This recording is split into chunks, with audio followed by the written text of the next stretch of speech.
Good evening, race fans. Welcome to the start of a brand new chapter in the Alliance Sim Racing V8 Supercars series. We are kicking off Season 5 in style from one of the most iconic circuits in the world, the mighty Circuit de Spa-Francorchamps. It's fast, it's flowing, it's unforgiving, and really it's a perfect place to shake a bit of rust off and set the tone for a brand new championship campaign. My name is Jared Cole, and on behalf of everyone at Simple Racing Broadcasts, it's great to have you back with us here again tonight. we're back for a whole new season, and we'll talk a little bit about what's to come. Very special shout out tonight, of course, to my regular co-commentator, Mr. Josh Harris, who has decided that he'd rather be in Bali than here in the commentary booth with me, which kind of figures, doesn't it? But we are in very, very capable hands. Alongside me, Lucas Sott returns to the booth after his debut with the ASR Endurance Championship. Lucas, great to have you back, mate. How are you feeling about tonight? Thank you for having me, and hello everybody. Excited for a new season, excited to see this shake out in round one at one of my personal favourite tracks of all time. And yeah, it's going to be exciting to see what these cars and drivers can do around here. We've got a new season, new drivers, new uppies. I can't wait, personally. There's so much to come. Absolutely. Let's talk a little bit about the schedule for this season first of all. So Spa here in round one.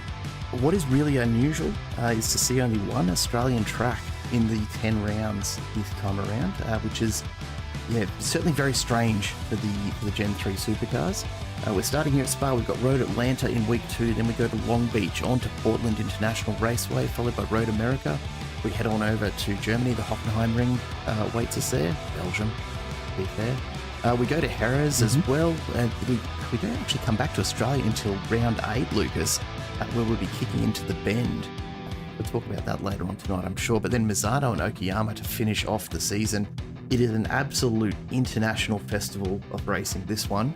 And a couple other changes as well. Tonight we see the debut of open qualifying here with ASR, which I think just adds a whole other level to the racing. Don't you think, Lucas? I think so. I'm a big fan of open qualifying. Wherever it can be used, it's a thumbs up for me. It's going to be interesting to see how the drivers take advantage of it. Obviously, at a track like this as well, you can gain a lot of time. But yeah, more exciting than having being in your own instance essentially and just getting through it. So I'm excited to see what happens with that. Yeah, looking forward to it. The race format tonight, of course, the open qualifying obviously a bit different, but a single race to kick us off for the season as well, which again, something a little bit different. We're used to seeing a race event usually, aside from endurance rounds, but we're getting straight into it. 28 laps of Spa. We're talking lap times of generally just shy of 2.5 minutes, so it is going to be a long single race for these drivers, and what a way to start the season. 2 compulsory pit stops to take, a 70% fuel capacity limit, so it will be interesting to see what kind of strategies play out.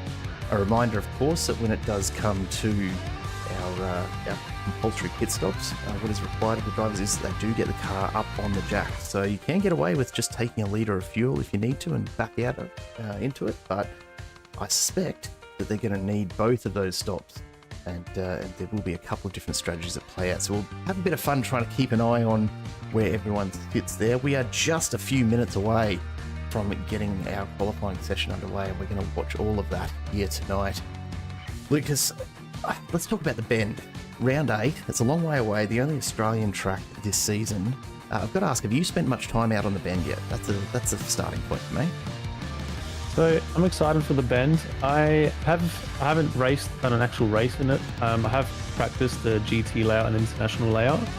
The GT layout is going to take a bit more work to memorize completely, but the international layout is good. I've enjoyed that, and a little fact, it's only an hour and a half from where I live, and yeah, haven't actually been there. My partner's actually been there for some work right before it opened, which is really cool. But I do plan to go there because there's been a few events being organised in the near future. And then a little fun fact down the line, I'm hoping iRacing continue their development with the Adelaide scan, because that's right absolutely. Where I'm from. And yeah, I know it's biased, but even prior in the GP days, it's just one of my favourite tracks ever. So, but regardless, Adelaide and the Bend, yep, I'm excited. I think the Bend is good. I think it's just a bit tricky. Essentially, there's not many landmarks. Obviously, you're in the Australian flat plains, a couple hours out of a main city. So there's not much in terms to look at while you're racing to learn it, but it'll eventually get there if you want to put in the work. Oh, absolutely will. It's a cracker of a track. Really, this whole season is just full of some great circuits. I think for me, what I'm looking forward to most is probably Long Beach, because it's really the closest to what supercars are made for, right? Street circuits are what it's all about. And yeah, like you, I can't wait for Adelaide to make its way into the iRacing calendar. That is going to be an absolutely stellar track. And it's a shame that we've got to wait. Look, let's be honest, we're probably going to be waiting another year or two, I reckon, before it actually does arrive here on iRacing. But hey, they did mention it in their, not the most recent, I think the one before in the development blog, so at least they said that it is actively being worked on, so it's not kind of like, left on a Bunsen burner somewhere in the background, but no, it's being worked on, so fingers crossed within the next year we'll get it. We'll see. We can only hope. We can only hope. A little bit of trivia here for Spa, of course, though. First held a Grand Prix in 1925. So this track is definitely an old one. Our track length tonight, just a touch under 7 kilometres. The very first version of this track layout for that Grand Prix in 25 was 14 kilometres long. So we are talking, right up there with the likes of Nürburgring in terms of length. I think, 7 kilometres, it's definitely a longer racetrack, and certainly one that the drivers will have enough fun with, I'm sure. We don't need it to be double the length per lap. One of the things that will be really interesting here tonight is seeing where on earth these drivers manage to make overtakes happen. This corner has quite a number of high-speed turns, which are notorious for absolutely chewing the tyres on the Gen3 supercars. There are not a lot of braking overtake opportunities. We've got the back of the Kemmel Straight is probably one of the major opportunities. But outside of that, the chicane just before the start-finish line is probably going to be one of the ones that some of these drivers will utilise as well. I'll tell you what, Lucas, it's going to be really, really tough for the drivers out there to get overtakes done, I think.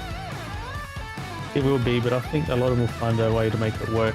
Even La Source is a good spot. Obviously, the straight's not too long before then, but there's, it's a nice wide corner and people can get through there and make some moves, hopefully cleanly, but we shall see. But yeah, that kind of like middle sector of the track is very tricky. Lots of flowing corners. But yeah, I think those three are going to be the primary locations for overtaking opportunities, especially the first two that you mentioned.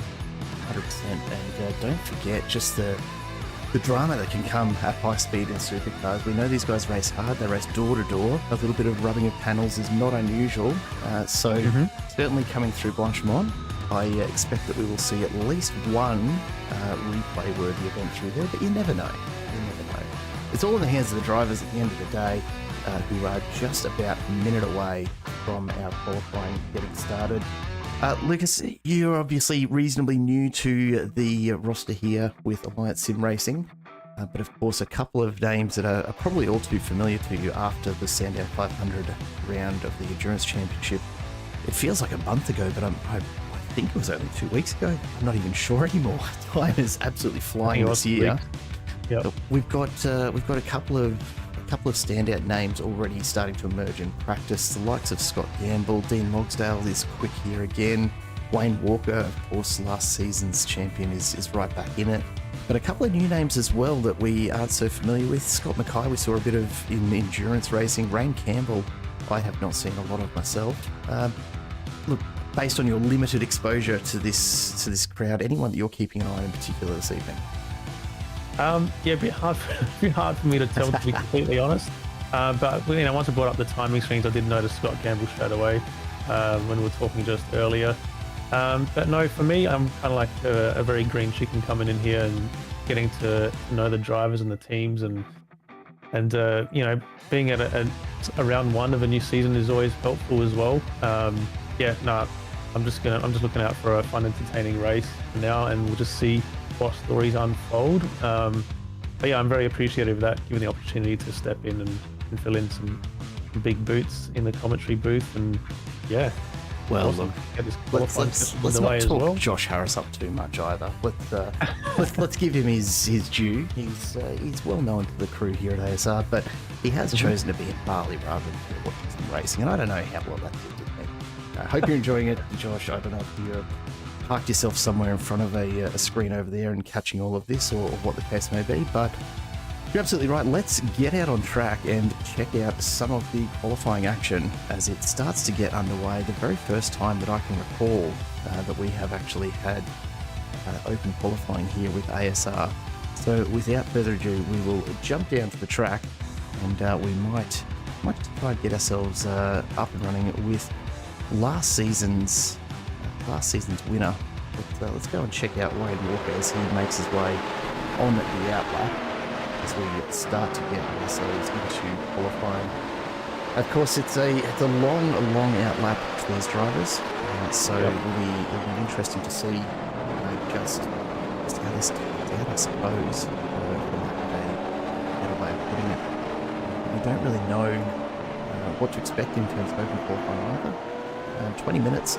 Look, it's not a lot of time, is it, Lucas, when you consider that it's a 2-minute 25 lap is often around there a little bit less ending, but yeah, I think the other thing as well is the weather is quite good. Track temp is good, as well as the regular temperature outside, so I think the track should be fairly grippy for these guys, especially now during qualifying.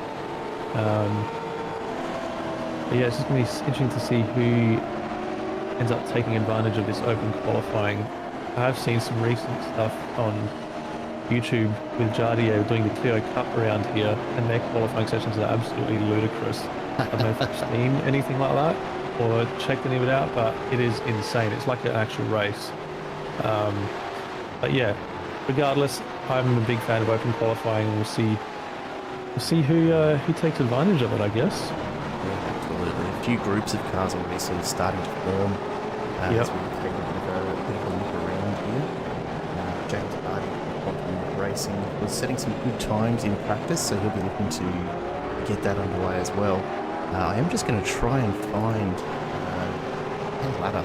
The Fishy Motorsports delivery always looks good, no matter which colour scheme it's in, no matter whose car it's on. But I do want to just try and find, there he is, Chris Miller. Congratulations, my friend. I have yet to see your Fishy livery on track here, so welcome to the season. That is easily the brightest Fishy Motorsports livery that I have ever seen. The Fishy Motorsports, were they, just correct me if I'm wrong, were they the Castrol team in Sandown? Correct, Fishy? correct, yeah. Yes, okay. David Coleman was in the Castrol-styled Fishy Motorsports livery. And I'm looking down the list of what have we got here tonight? Something like 35 drivers on track, if I'm not mistaken. So if David Coleman's hiding in there somewhere, it's entirely possible, but I just can't find him. I know he signed up for this season, but just may not make it here for race number one. We'll have to wait and see. Scott Campbell, meanwhile, is out in front and setting the pace at the moment.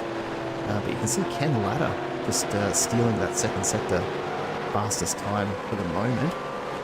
So we'll have to see how this all plays out. Interesting to note that Scott Campbell didn't have a full season in season 4, was unable to make a few of the events, and so I don't think we've got a really true picture of where he could have ended up in the standings after the full season. Because he did miss quite a number of them. Ken Ladder, though, again, we didn't see a huge amount of him last season. In fact, I'm not sure that we saw much at all. But already showing that he's got some pace out there. We've seen him steal a few purple sectors, although further back in the field, more of those are disappearing.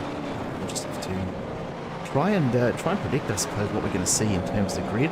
Jamie Dyke, I'm expecting will be fast again this season. Gamble takes the first purple sector there. Again, a bit of an outlap kind of pace, but so Scott Mackay, 223. Matty Vanderkraan back in fine form after missing the final round. Yeah, after missing the final round of last season with illness, he's gone out there and set a cracking first lap pace and straight back into the pits to just see how it plays out, I suppose. Scott Mackay is out there. Wayne Walker's on an absolute flyer at the moment. take a look at the two purple sectors as he comes across the line.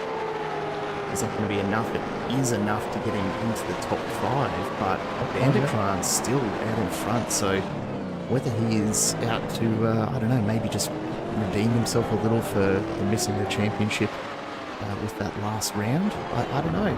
I think Vanderkran certainly putting up a very, very strong start to this first race. We're 6 minutes into our 20-minute open qualifying session. Ken Ladder out to try and improve his time from third place. It's going to be a really, really strong front end of the grid here. And I don't know about you, Lucas, but the idea of these guys powering into the source is a little terrifying, I'll be honest. I suspect we're going to see a lap 1, turn 1 incident here on cold tyres. I think, there's a high probability of that. But we'll see. I like to be surprised. I also see Gamble, Ladder and Mackay all have stayed out for a second flying lap as we have someone off on the gravel. The Quantum Racing Team entries there. Just keep an eye on Rain Campbell here. He was, look, I'll be honest, a little unknown to me.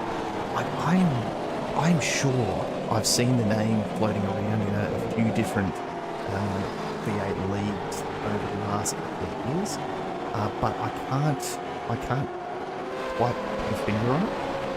But from One Performance Racing, his time putting him in 4th place at the moment, I suspect that that is a pretty strong indication of what we can expect from Rain over the season with Alliance Sim Racing.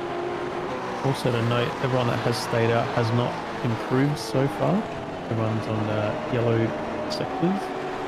So it's 25 current benchmark still. So we'll see. We'll see if that's the play to we're not going to have a lot of time to get this done either.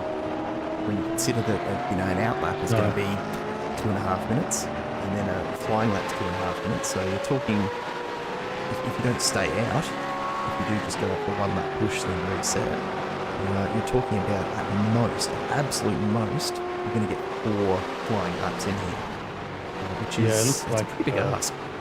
It is. And it looks like they've abandoned their laps and have gone back up fresh now, so that seems to be the play. Very big moment there for Hardy. That's a shame because he was on a very quick lap. Yeah. Just a bit of contact, and hey, that's open qualifying, isn't it? It is. That's what you get. And you don't have the track all to yourself. A very interesting one. Damon Fisher back again for another season with Team AJR. I'm hoping we get a little bit of support with Team AJR in the chat. We usually do. But interesting to see what he's got up his sleeve. And a couple of other quick drivers in Team AJR, of course. Dean Logsdale certainly found his feet towards the end of last season. He is back in a striking green and black livery. He is expected there this season. Oh, a bit of contact there, just not expected. Oh, that's a big moment. Big moment for Dean Logsdale, so he'll have to reset that one. Not what he would have hoped for, I'm sure, from that qualifying run. One advantage of sim racing, isn't it? Well, you despawn and go back to the pits and go again. We've said it a few times, across the time that we've covered these guys. It is certainly a lot safer for our drivers, even those who have got themselves motion rigged. It is a lot safer in a motion rig with a 20-something Newton meter sim wheel than it is behind the wheel of an actual car when you come together like that. And certainly a lot friendlier on a budget, despite what my wife would do. Out there and looking to just get those tyres up to temperature before he has another crack at improving his position. Scott Gamble's fallen down to 7th and he's going out for another shot at improving that time. Vanderkran though, he's looking strong so far. It's only a 10th difference between himself and the prime ladder, but he's not hanging around. The Angry Birds driver, supported by West Automotive, he is very, very keen to get back into the season. I'm looking forward to seeing what he can deliver over the full race distance. We know he's got a few tricks up his sleeve when it comes to just the pit strategies, particularly. So I'm going to be really interested to see what happens here. given that he'll have clean air out front, I don't think we'll see a Van der Kranz special of a lap 1 compulsory pit stop. But it will all depend on how the source treats everybody and whether we actually do have a clean start to this race. Big hello to everyone in the chat. I hope you're enjoying the coverage so far. It's a whole new season here with Alliance Sim Racing. Sean Vandermeulen is back in the hot seat. He's just set his first time. Welcome back, Sean. I know you had to miss quite a lot of last season, but good to see him back in amongst it as the end goes. He's out lap getting the start of his push. Pretty crazy. The top 9 positions are separated by, what was 4 tenths, now 6 tenths. Yeah, there's not a lot in it. There never is with this crew. 3-3 now, just over the line.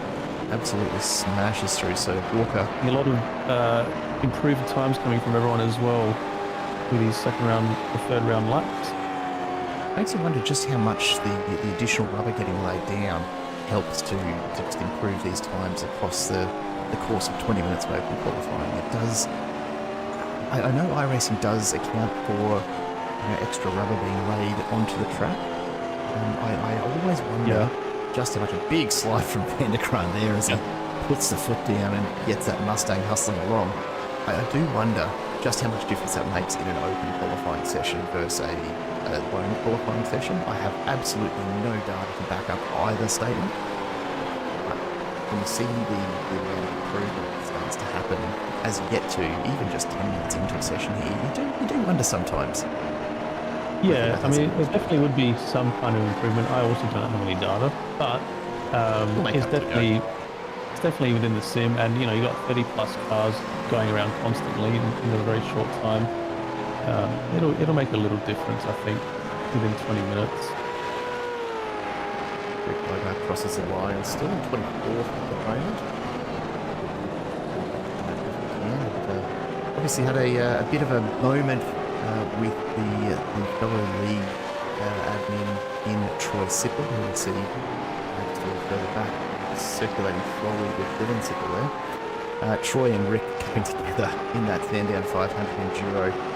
No malice in it, just the way that it goes around Sandown, really. Troy putting the foot down and getting a bit of a wiggle on and into the side of Rick's car. I know they had a good old chat about that afterwards, but I also spoke to Troy after the race, and no harm, no foul, as is the way when you're racing hard with people you race against week in, week out. It tends to be perhaps a little less heated than it otherwise would be, even if the racing is perhaps a little harder.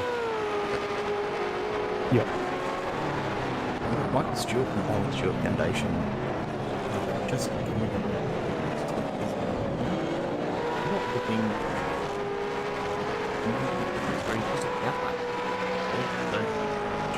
pushing hard at this one. Michael Whiting's coming to the line. Simon Farrington is very, very good here into the last sector. That Mustang, Southern Cross Racing entry. Oh, it's the AU Falcon livery. That's what we haven't seen in a while. Yeah. Nice. Yeah, this is going to be a good lap. He's been pushing hard. Let's see what he can do. He'll improve from 27. And a slow first one there. Still in 126. Improved by one position. 225. It's so easy to forget how rapidly this field is. We've got just over 3 seconds across the top 30 drivers out of 38 drivers in the field. The one I'll point out, Mark Poynter, probably Goose Racing, we haven't actually seen him set a time yet. He's done a couple of laps, but hasn't actually managed to set the time. We know Poynter is reasonably quick, so I suspect he will jump up towards the end if he sets his first. Rain Campbell has just improved their position to 4th.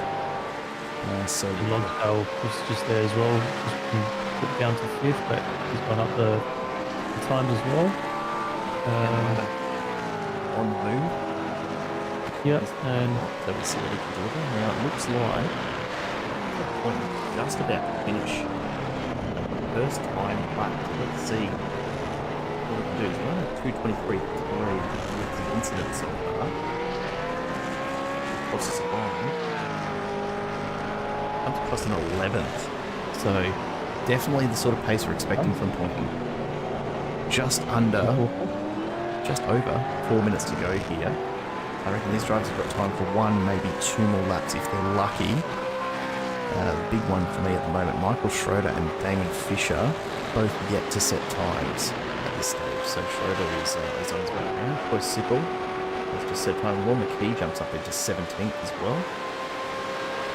Let's see what Schroeder can do. Not on his best sectors so far, but a finished qualifying lap always a little more useful than an incomplete. Let's see what he's got up his sleeve here. 2:23.315 the time to beat Wayne Walker. Doesn't look like he'll be challenging that, but anything himself up there. It's a very, very short run to the control line out of that final corner. 2:26.9, so he comes in at 32nd, so he won't be starting at the back of the grid. But just starting to find his feet there is Schroeder.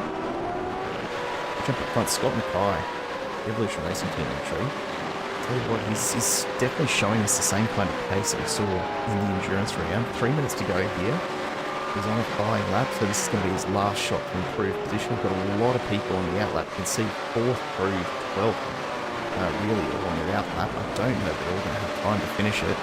It will depend very much on whether or not iRacing decides that you are allowed to complete your current hot lap. Now, I can never remember, and Lucas, maybe you can help me out here, maybe you can't. Big slide in the background from, I think that was his teammate, Scott Gamble, no? Sorry, that was the other Evolution Racing Team entry, Daniel Hall, getting very, very sideways. Maybe there, on a flying up as well. I can't actually recall the iRacing setup as to how it decides whether or not it allows the completion of hot laps in qualifying. I think from memory it's something to do with whether it's a race or a heat setup, isn't it? Yeah, so if it's, I mean, the regular official series that I run in, once the timer is finished, the session finishes. So I don't think you have time to finish the lap, because it just despawns you. Could be wrong, but at least that's how I remember it when I was last racing regularly. So you do have to try and get your lap in before the 20 minutes is up. Unless this is set up differently that I'm not aware of. Yeah. By Miller is on a big improvement lap in the bottom, and also Mackay's on an overall improvement as well. But yeah, that's to my knowledge how I've seen it in the official races anyway. Yeah, this is the thing I'm going to have to wrap my head around here. And maybe if there's anyone in the chat that can confirm for me. I know there is a circumstance where it'll let you finish if you are on a hot lap. I just cannot remember for life what that circumstance is.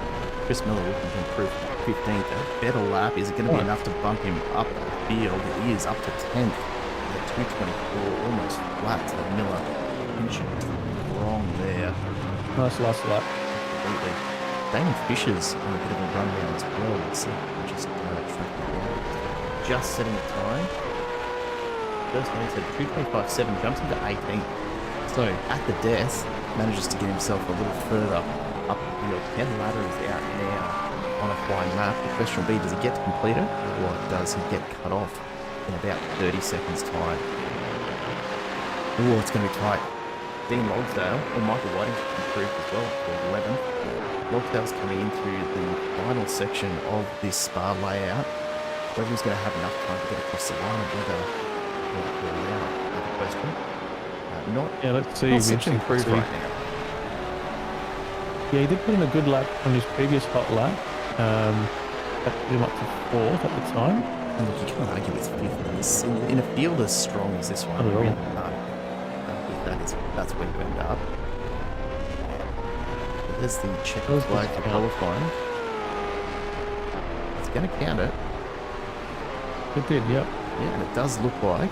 Okay, so I could be on the money. I think it might be that if you are out on a hot lap at the end of the qualifying time for a race session only, then you'll actually let you complete it. Scott Gamble comes across the line and jumps back up to 2nd at the death. And off the pole.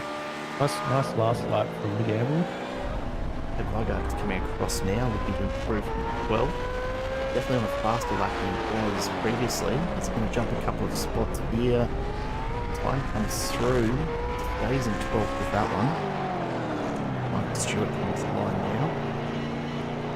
Not on track for a particularly fast one. Ken Ladder though. 3 green sectors so far. What's he got up the sleeve? Keep a very, very close eye on this one. Next two positions are separated by under 1/10. So any improvement here could see him jump 2-3 positions potentially, at least. Yeah, and there's nothing that anyone can do to respond to it. Nice final chicane as well, kept it steady. Very, very tidy. Didn't lose any traction on the way out. Comes across the line. Jumps to the front row. Huge finish there. Nice. Nick Wesley comes to the line as well. Actually, Nick is one of the drivers that's got himself the camera set up, so good to see him cranking that wheel over as he makes his way through the chicane. Peter Sattler, big moment over the curbs there. Crosses the line, maintains 32nd position off the line here. Mark Poynton is on a flyer as well. What can he do? Currently sitting 13th. Curb. Yeah, it gets every time, doesn't it? These things like light up. Poynton gets just a little bit of traction loss there.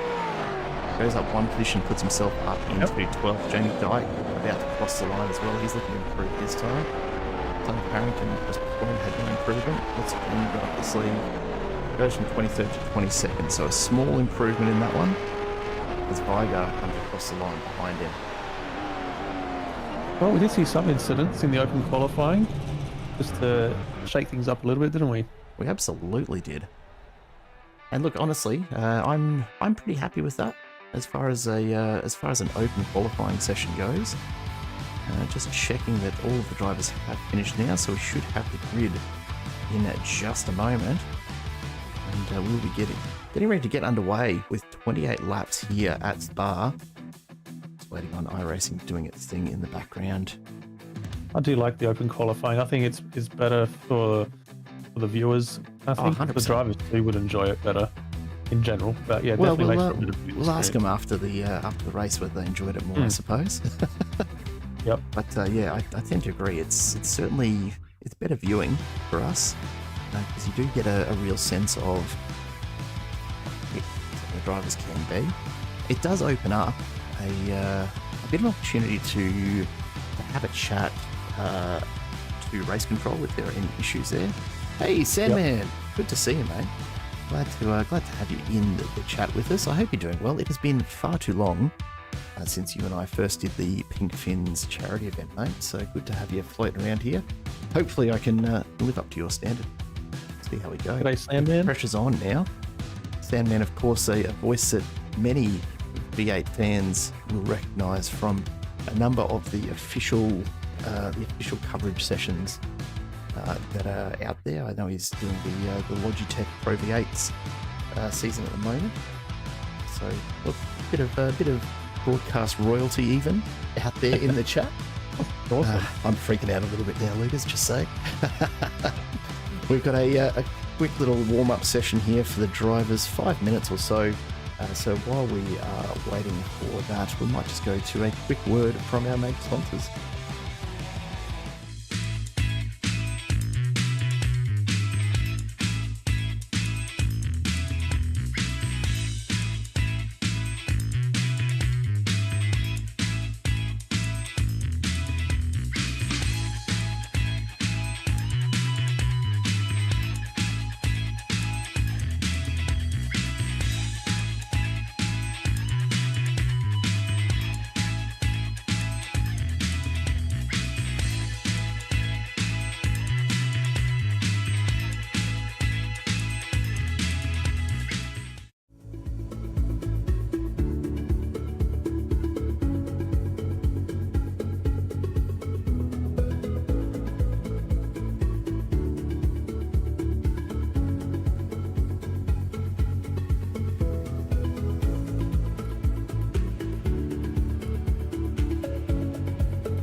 Welcome back, race fans. We are just enjoying the last few minutes here of the warm-up session before we get racing here at Spa for round one of the Alliance Sim Racing and V8 Supercars series. It's got 10 weeks of incredible racing ahead of us, and I'm always a little nervous for the drivers when it comes to round one, Lucas. It's hard to know just what to expect. So many of these drivers very, very familiar with racing each other after the first season. We see Alistair Bales getting just a tad sideways on the way Huge slide through that complex there. Alistair Bales, the reason I've come back to having a look at him is he's one of the drivers here who I am vastly unfamiliar with behind the wheel of a V8, so it'll be interesting to see what he delivers for us tonight. One of the others, Rain Campbell, one to watch, I think, based on the qualifying performance. Lucas, Yep. thoughts on that qualifying session? Anyone that you weren't expecting to sit where they were at the end of that session? Not really, to be honest. I'm just familiarizing myself with everyone. Like we mentioned a little bit earlier at the start of the cast, there's a few names that I do recognize from the Sandown event a couple of weeks back, like Vanderkran and Gamble up there. No, I don't know, I'm just looking forward to the race. I think it's going to be good, season opener. Like you just alluded to, you got a mix of drivers, some that are experienced with racing each other. You've got some new guys coming in just to mix it all up. And being a 28-lap race and 2 pit stops is going to add some variables to the race without making it too overly variably, if that makes sense. Yeah, so, I'm with you. I'm with you. Yeah, it's a nice balance. It's a good format, and I think it would be good, nice. And the times are, most of the way through the field are so tight as well. So racecraft is going to be huge, as it always is with V8 Supercars.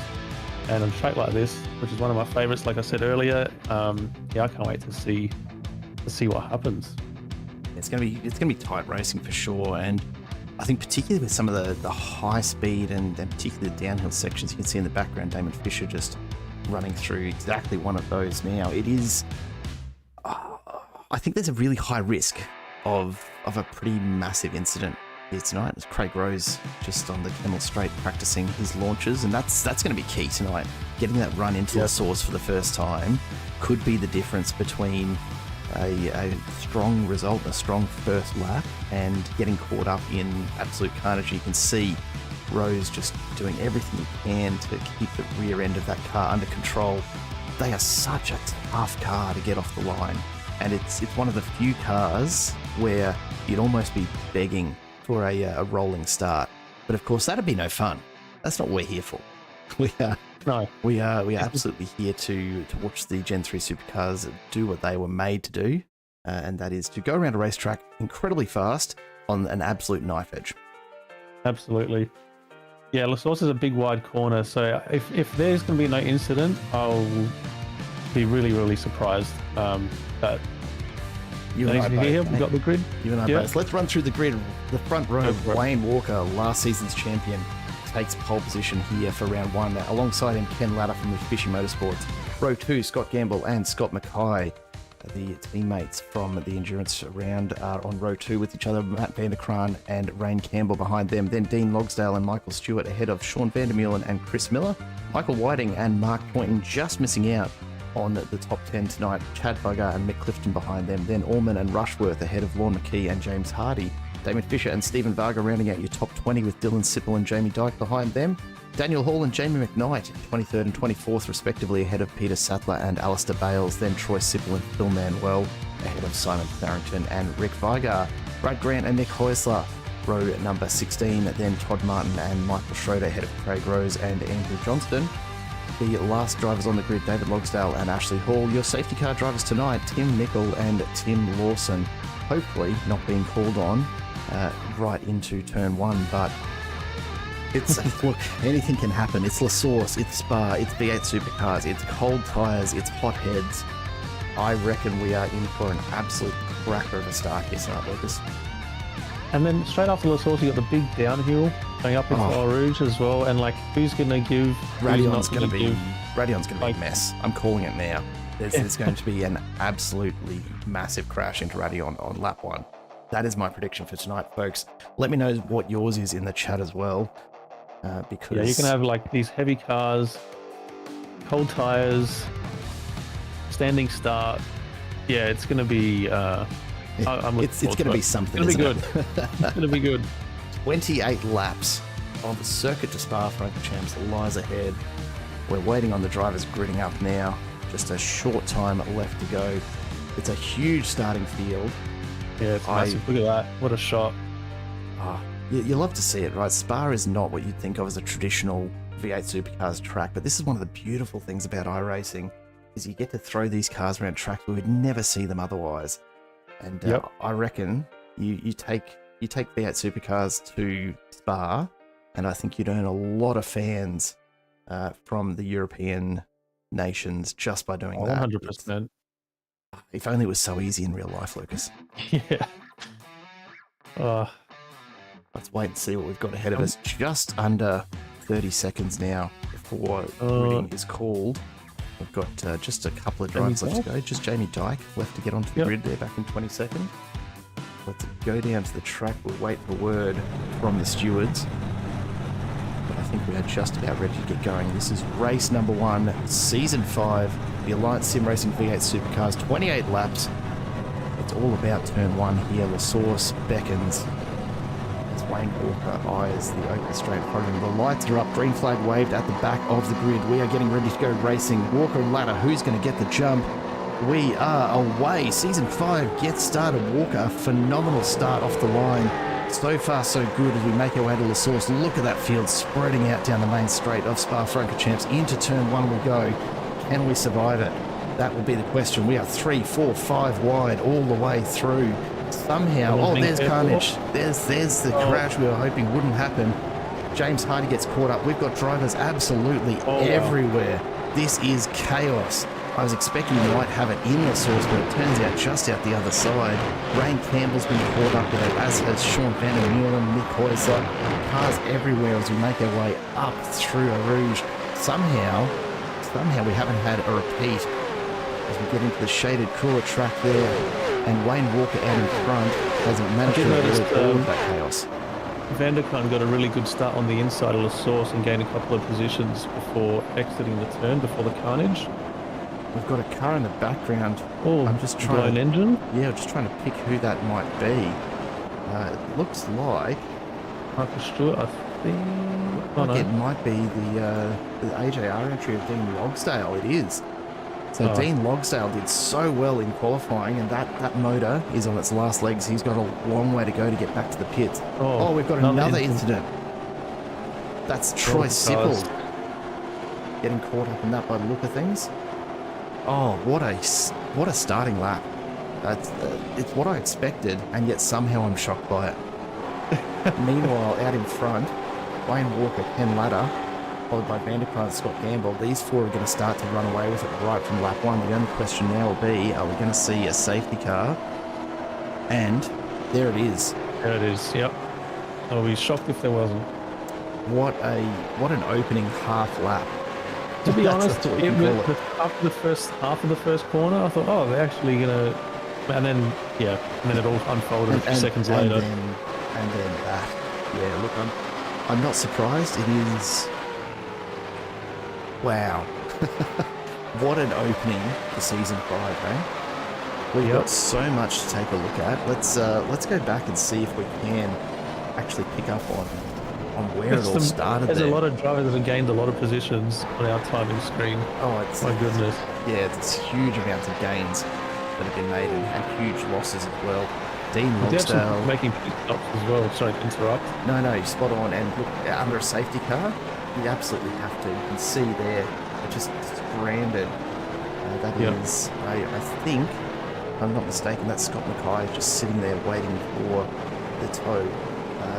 That's a devastating start for so many of these drivers. Plenty of pit stops happening, and you absolutely want them to happen under safety car because it is such a long pit lane here that it's the only way to get it done in any reasonable sort of a time.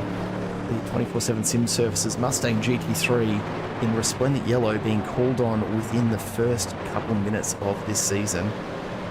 Let's go back and take a look at just how this all unfolded. Yeah, And let's it see. looks as though Brad Grant was one of the first, as he's come off the line, up the inside, a lot of grass on those tyres, and just a bit of contact there, manages to survive it, but gets caught up in it pretty heavily there. James Hardy was the next on our screen. You can see just caught in the middle of all of it. Pretty wide. And I don't know that he had much of an option there, but certainly not where the primary issues were. The others that we saw, Scott Mackay was probably the biggest, and you saw him get around the outside here, but just a tap on that rear quarter, veers into the wall, and that just creates so much chaos. What a shame. And nowhere to go at that point, even if he could get that car moving again. Oh, and a big moment there was that Rain Campbell getting tagged by another car coming through. I think it might have been. Here you go, Rain Campbell goes into the wall. Somehow, Mark Poynton avoids him. And then just these cars diving out of the way, the corner entry, that looks like that was Craig Rose, has just trimmed the front corner of Rain Campbell as well. Wow. Just chaos. And then... no tie barriers here. Straight into the concrete wall. Absolutely. Further in, we've got Craig Rose, who just gets a little side. No, okay, so he's just come into the pits and has picked it up. This is one of the challenges with this pit entry because it is so slow. It does tend to look as though the cars have been caught up in an incident. Perhaps they haven't. You can see it already there. Look at the damage that Michael Stewart is dragging into pit lane. He's slowing down the three cars behind him because he can't get that corner done. Front right is dragging off the tarmac. Yeah. What an opening salvo. Runners, Ladder and Gamble did stay out of the guys that were leading back. The other. Yeah, it's an interesting one. This is where that difference in strategy is going to come in. We have a huge number of drivers that haven't taken that opportunity for a pit stop. You've got Ken Ladder out in front who hasn't bothered. Scott Gamble as well. You have to go right down to ninth place, where Wayne Walker is the first of the drivers who has made that compulsory pit stop. Yep. And of course, he's got a second one to do yet. But it will be interesting to see whether that does actually play a part later on in tonight's racing.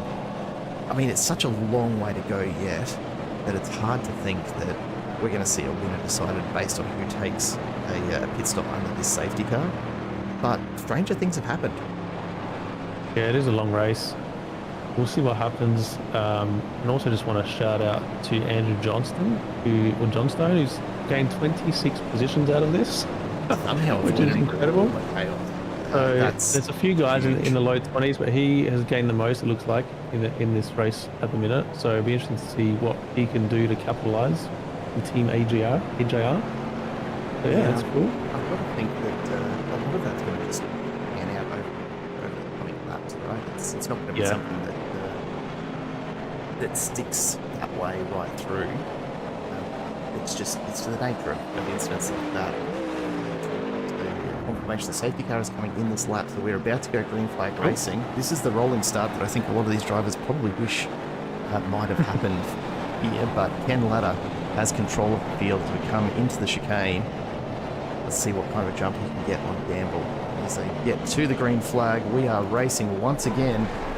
The flag waves and Ken Ladder leads us down to the source for the second time at full race pace.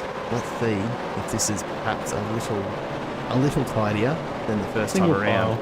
Have a look at how spread out the field is now. You see cars coming in for the pit stops in the background. That's right at the back of the field.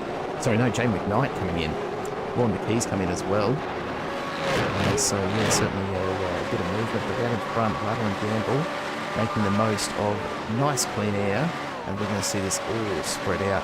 It's you've got to love the view here. Oh no, we've got an incident immediately. That's Andrew Johnston. Oh, no. Andrew Johnston into the wall at Radion. Oh no. What a shocker for him. I have no idea what set that off. He's back on track. You can see he's crawling. Here comes Mark Johnson flying through. Let's go back and see if we can see just what's happened to poor old Andrew Johnston. That's a shame. I feel bad for calling him out for gaining all those positions now. Let's see. Commentator's curse striked. Yeah. Oh, he Gets a big nudge there into the wall hard. Oh, that's a shame.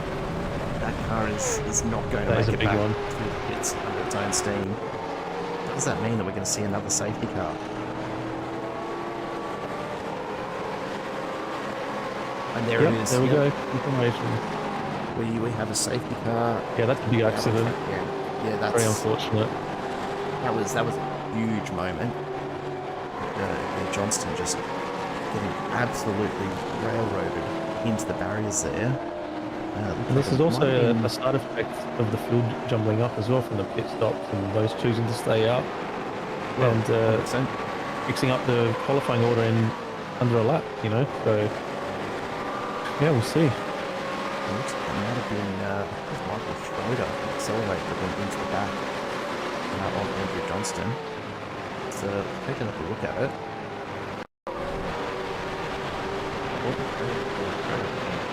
Afterwards. My apologies, Mr. Schroeder. I'm not too sure who that was, but did go into the back of Johnston. But now here come. This is interesting. All of those drivers that didn't take that first opportunity for a pit stop under safety car have jumped in. So you've got Ken Lattering, Whiting's in, Miller, Allman, Alistair Bales has gone into pits as well. But after all of that, 4 drivers in that front pack that are yet to take their first of 2 compulsory pit stops. Scott Gamble, Daniel Hall, Simon Farrington, and David Logsdale all staying in. Now Logsdale, the other teammate of Team AJR has gained the most at 31 positions by staying out for the second safety car. Not applying any curse on the team. I mean, I don't know, mate. You've got some form already here, don't you? That's a Come on, David, you got this. Interesting start.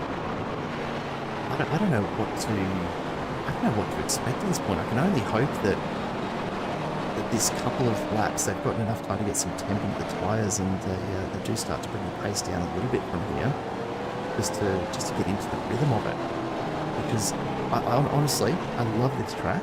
It's a lot of fun to drive, except when you're driving behind a safety car, because it is such a long lap behind a safety car. Yeah, it is. Well, I think, yeah, I mean, if it's an indication from the first safety car, we should get going pretty quick. Scott Gamble will find himself in front of the field again. No pit stops for him yet. Take a look at just how the field looks. A lot of drivers have made their first stop. And there's really only that 4 out of the top 6 yet to make their first stops. So it'll be interesting to see. Look, at some point, that's got to start to play a part. I mean, we're still 24 laps away. I don't know. You're not going to be saving so much fuel that being behind the safety car is a huge difference at the end of 28 laps at this point. But it's a gamble. A gamble for Scott Gamble, honestly. It really is. Out in front, no compulsory pit stop just yet. He's counting on having the pace to distance himself enough. When you consider that what we're seeing at the moment is pit lane times of about 40 to 50 seconds from end to end for the pit stops for all of these drivers. I mean, that's a lot of time to lose on the pit stops, and Gamble must be counting on these other drivers still having to make a second and even a third stop. That's the only thing that makes sense to me. Yeah, and if you did want to do it, you'd do it straight away. So now, you know, while the field was kind of spread out, but now everyone's bunching back up together. Just for the viewers as well, yeah, so the top 3 are the ones who have not pitted yet out of the whole field now. The Gamble, Hall and Farrington. We've not got confirmation yet, do we, about the safety car? It looks like someone straight away, so now out to go around. Yeah, it's a bit of an ask. I don't know quite know what to make of it at this stage. It's look, I'm sure there's a strategy at play here, right? But if I'm Scott Gamble, you know, you see the first safety car happen, and you think, okay, you know, lap one, it's probably too soon to be thinking about it. Lap Yep. two comes around, you see all these drivers behind you go in and make their stops, and you end up thinking, okay, yeah, well, maybe I can make something of this. But the safety car comes in, and all of about half a lap later, another safety car gets pulled. I'm trying to wrap my head around why you wouldn't come in and get that first compulsory stop done and be on level pegging with all of these drivers, because you wouldn't have lost a huge amount of time and space. Gamble had a nice little run going on. Race control letting us know safety car is coming in this lap. It's it's an interesting one. It really is. It is, yeah. I mean, it makes sense with the other two starting much further down the field if they want to try and gain some track position, even if it's temporary.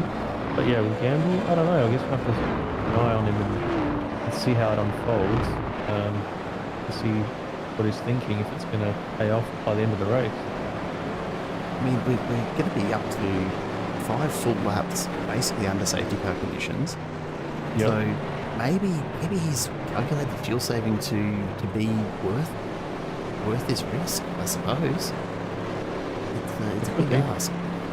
Yep. Hey, a big shout out to, of course, the guys over at Simple Racing Broadcast channel who are checking this out. We are testing tonight for the first time simulcasting this on both the Alliance Sim Racing channel and the Simple Racing Broadcast channel. So I'm hoping that when I go back and review all of this in the post-race wrap-up, that it's all worked okay. But Lucas, if you can keep an eye on the chat there and pull anything out, that'd be great. Yeah, I was just about to say, from what I can tell from my end, everything looks spick and span on both streams. Fantastic. And We're winning. yeah, Okay. all looking good. I'd love to hear that technology is my friend tonight. Not so much the friend of a number of drivers out here on track. The biggest losers, as it were, so far, the big one really, Scott Mackay, down to 37th after starting in 4th. That's not the start that he would have wanted to this season, I'm sure. And it's already 2 pit stops counted after his first repair efforts. Troy Sibyl finds himself down 9 spots. The others to keep an eye on, Chad Vigar down to 31st, down 18 positions. We have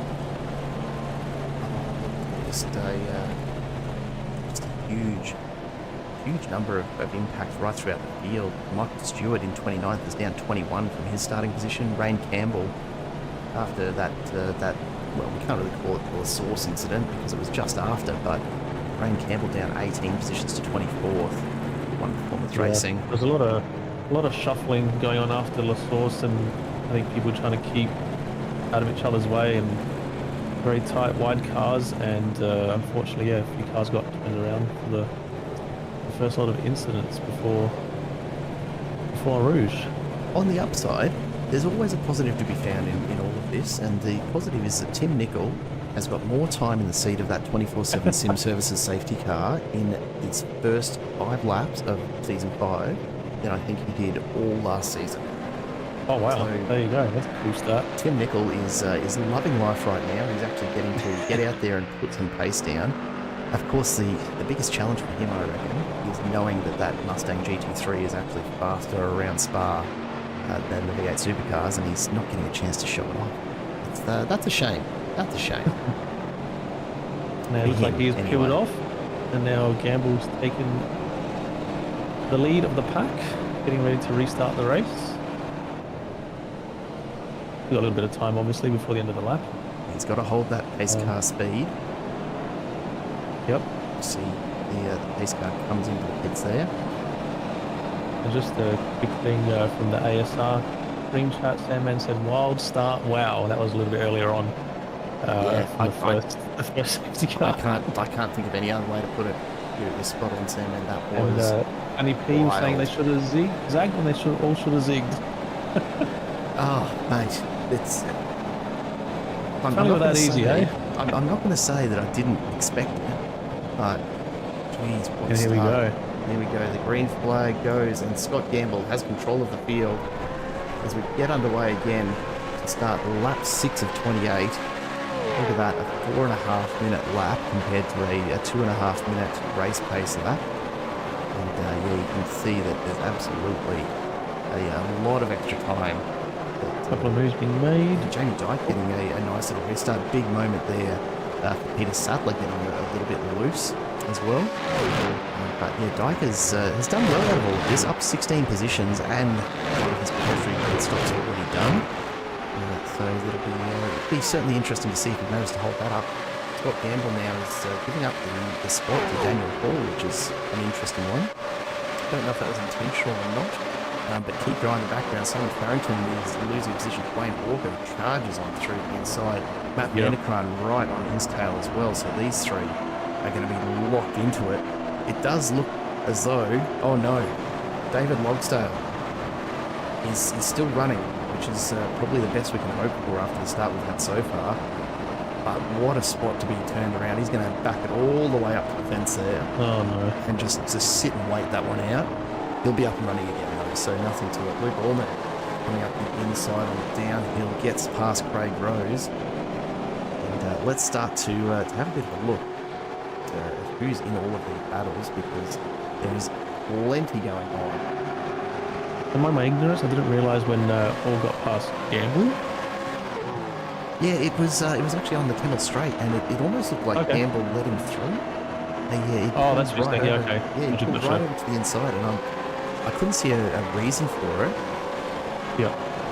But yeah, maybe it was just a lack of drive out of the corner. Yeah. Over a second to Walker now.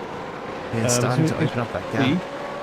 Yeah, if Walker does manage to stay latched onto the front two. Have a look at Rain Campbell starting to charge back through the border here, though. He's right now in the battle for 19th, but he's just absolutely annihilated 3 or 4 cars in the space of a half lap. And so finds himself up into 20th now. Yeah, look, I knew the name stood out from somewhere. I don't know if it's from the front end of some finishes in other races that I've seen, but right now demonstrating why he started up in the top 6. And is absolutely charging through in the Simrigs entry for One Performance Racing. Not a bad look either, right? Always keen to see what people bring to the party when they do come along. Todd Martin. Yeah. Jamie Dyke pass into the source. Martin gives him plenty of space. Plenty of room. Yep. Nice overtake. Sorry, Michael Whiting. Up there you go. Michael, Jamie, get your colours sorted out, mate. They're too close together for me. Simon Farrington now under pressure from Vanderkran as they head onto the Kemmel Straight. Vanderkran's going to look for the pass. Farrington moves over, and that's exactly what we saw from Scott Gamble in the previous lap. Going all the way to the inside with plenty of room to the runway. There's Jamie Dyke. Maybe a slightly brighter shade of green. I'll have to figure that one out. Just behind them, big lock-up from Peter Sattler. Just avoids contact with James Hardy. And of course, our 2 naming sponsors, AA West Automotive and Quantum Tint Solutions, they're 2 racing teams right there with 3 of their cars in the mix. Behind them, though, Peter Sattler's giving up throw. He's copped a slowdown. He's cut a corner there. He's copped a slowdown, so loses a number of positions as Schroeder, Logsdale, and Ladder all make their way past. And in the background, Michael Whiting is looking to pounce as well. We've got plenty of battles going right through the field. Damon Fisher, Dylan Sipple, Mark Poynton caught up in it here. Nice little trains going on. That's what we'd love to see from the Gen3 Supercars. We also have Walker that's getting ever so close to the Gamble now, half a second. In a matter of a lap. Going on up front. So Wayne Walker's certainly got the pace that we saw from him last season. We've now got a battle for the top 3 positions, not those top 2. So, big moment for Daniel Hall as you see him just sliding around, struggling to gain control of that car. Somehow gets it pointed in the right direction, but those tyres are going to be screaming after that little moment. And this is Wayne Walker's opportunity to pounce the pace at an all-time high as they make their way down towards the chicane. As Gamble have the ability to hold off, more importantly, just look at the ability to jump through here on Hall. That was so close to a massive race-ending moment for Daniel Hall. He's done an amazing job. Yeah, he did really well to hold that together. I thought that was going straight into the wall on his left, but good work.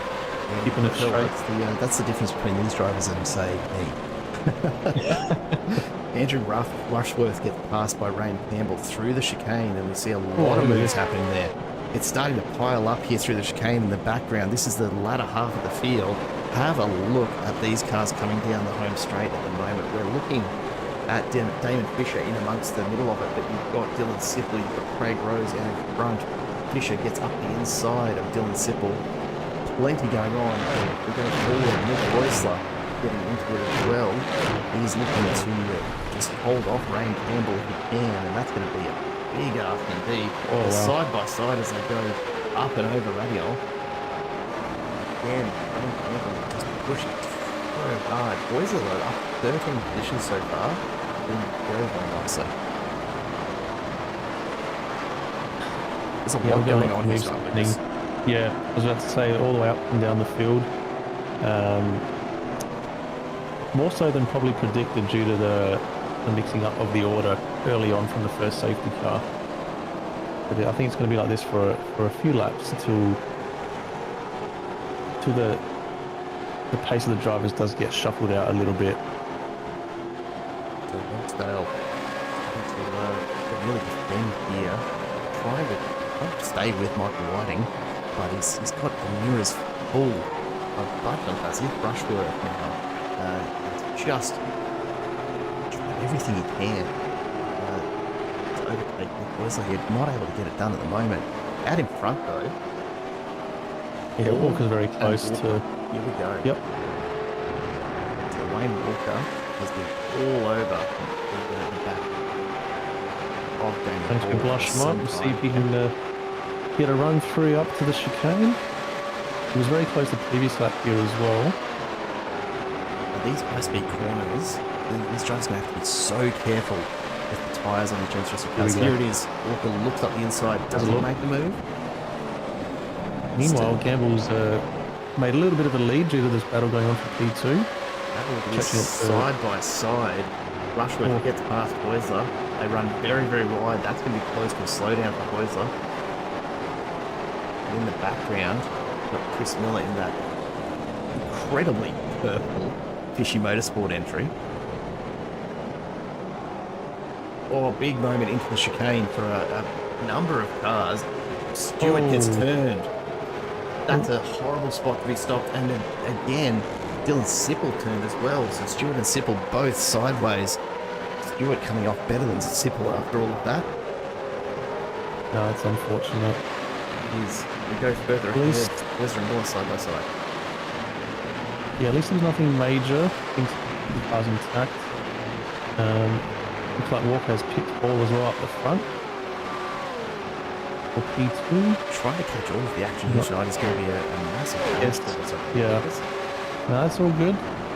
Campbell makes another spot up the inside of Allman. Oh, did he get nudged? I'm not sure what happened there. It looks like he came off the corner locking his brakes. There he is. Who was that just re-entering the track behind? Peter Sattler. Might have possibly got nudged from behind, potentially. I don't know for sure. That's what it seemed like. Unless he just outbroke himself, but he was in front before that happened. Let's go back and see if we can see just what's happened to Peter Sattler there. One big lock of the brakes. Yeah, I think he just did it on his own. Yeah. Sattler's taken the escape road rather than cause any further issues, which is honestly, I think that's what sets apart the quality of racing in this league compared to your officials or even some of the other leagues out there.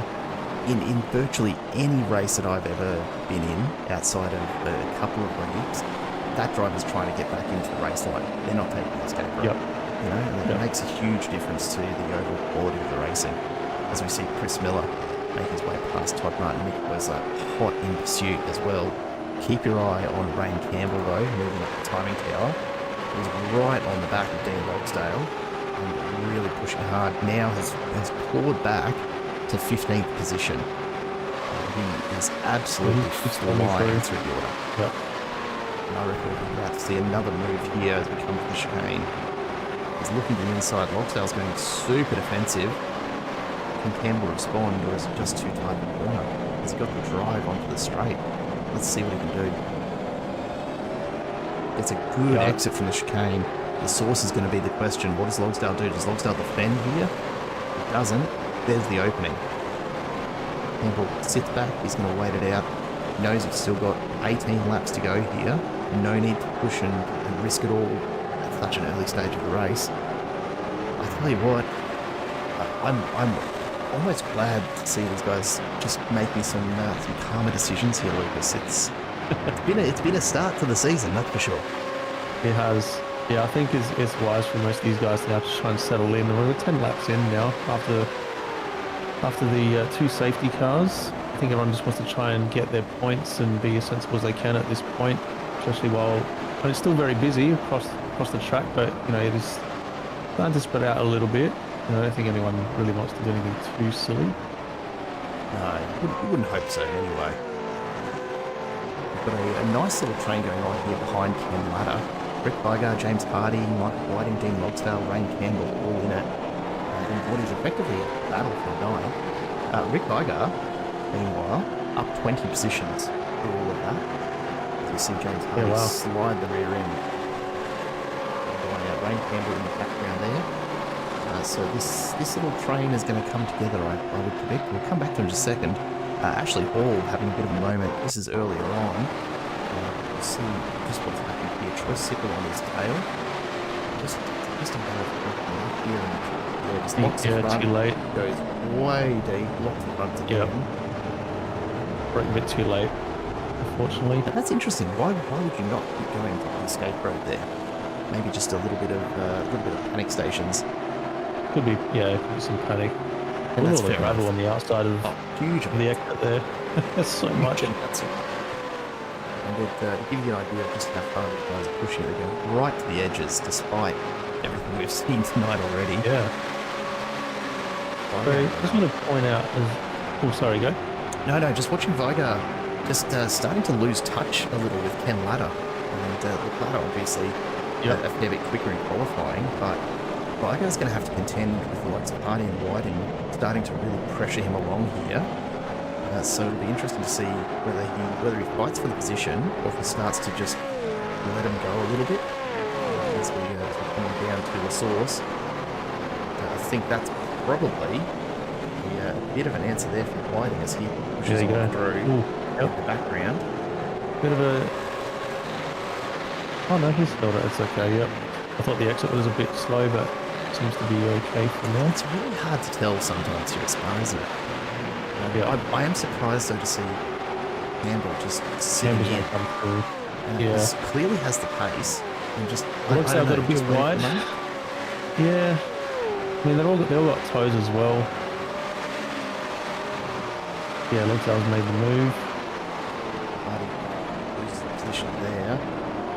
A little touch of the dirt, the log tail on the way through. Campbell, you can see, wants to follow. He definitely wants to get through right on the tail of that Camaro. There we go, up the inside. Rain Campbell pushes on through. James Hardy's not going to make it easy for him. That's a nice overtake. That part of the track too, because the next few corners is extremely tricky to pass. So that's a nice move to get that out of the way for him. He's further back. Scott Mackay, despite the horrid start, looking for an almost identical move from Chad Vigar. Can't quite get enough of nose in there now. I think Mackay probably just taking it a little easier now. You're not wanting to further jeopardise the position after what is close to the halfway point of this race. Out in front, Scott Campbell looking very, very comfortable. An almost 2 second gap now over Wayne Walker. You can see it. I'll tell you what, 2 seconds doesn't look like a huge amount when you see it in the pictures, but that's a fair gap that will close up. And then behind them, Daniel Hall over 3 seconds further back. So these two starting to really make their way off with it. Vanderkran is now eyeing off the inside of Hall's Mustang. A little bit quicker than Hall at the moment in the last lap, and he's right up behind him now. And out of the guys that haven't pitted, so Farrington's still holding on to the top 10. He's in P7, which is good. And obviously Campbell and all yet to pit. that's a really good We're still call, isn't it? just- Scott Gamble still hasn't pitted out in front. There's still a lot of pit stops to come. Obviously, everyone else still has to pit again, and well, not everyone, most of the field. But Some of them have technically made the two stop. Even has been on the back of the tow truck for the first one. yep. So that's an interesting point to keep your eye on. Daniel Hall, just ahead of Matt Vanderpool right now, still needs to make his first stop. But Jamie Dyke Pine has made his first, as has Vanderpool. Wayne Walker, up in P2, has made the first stop, but Gamble hasn't. So you've got to wonder if maybe the play from Gamble is, okay, I'm expecting more chaos. You see plenty of changing of position further back. This is Hardy and Schroeder side by side as we come to the first of the chicanes here. What a Not really pack. gonna. It's so tightly down, isn't it? Further up as well, Rain Campbell, Michael Whiting. Yeah, so Campbell did get past Viger a few moments ago, and Viger did get in front of Farrington around the same time as well. So a few positions being made through the field, continuing to make their way through. Rain Campbell is pushing hard. Look at this, looking up the inside. Yep, there he goes. That's a bold move to try and force something there, but he looks like he's going to get done. A little bit of panel rubbing. Both cars pushing very, very hard. This is a recipe for chaos if they're not careful. Campbell somehow has the pace, but he's on the outside. Yeah, he's going to be on the outside coming through here now, but he's going to get the inside and then be on the out again. This is good hard racing though. This is amazing. Door to door, Whiting and Campbell, neither of these drivers giving an inch. Campbell is really just abusing those tyres on the Mustang. Looks for the switchback, doesn't quite get the drive out of the corner. I actually thought he might try and sit behind him on the exit and then get the run through, but he tried to get the early overtake, which didn't seem to help. We'll see now what happens through the big long straight leading up to the final chicane of the lap.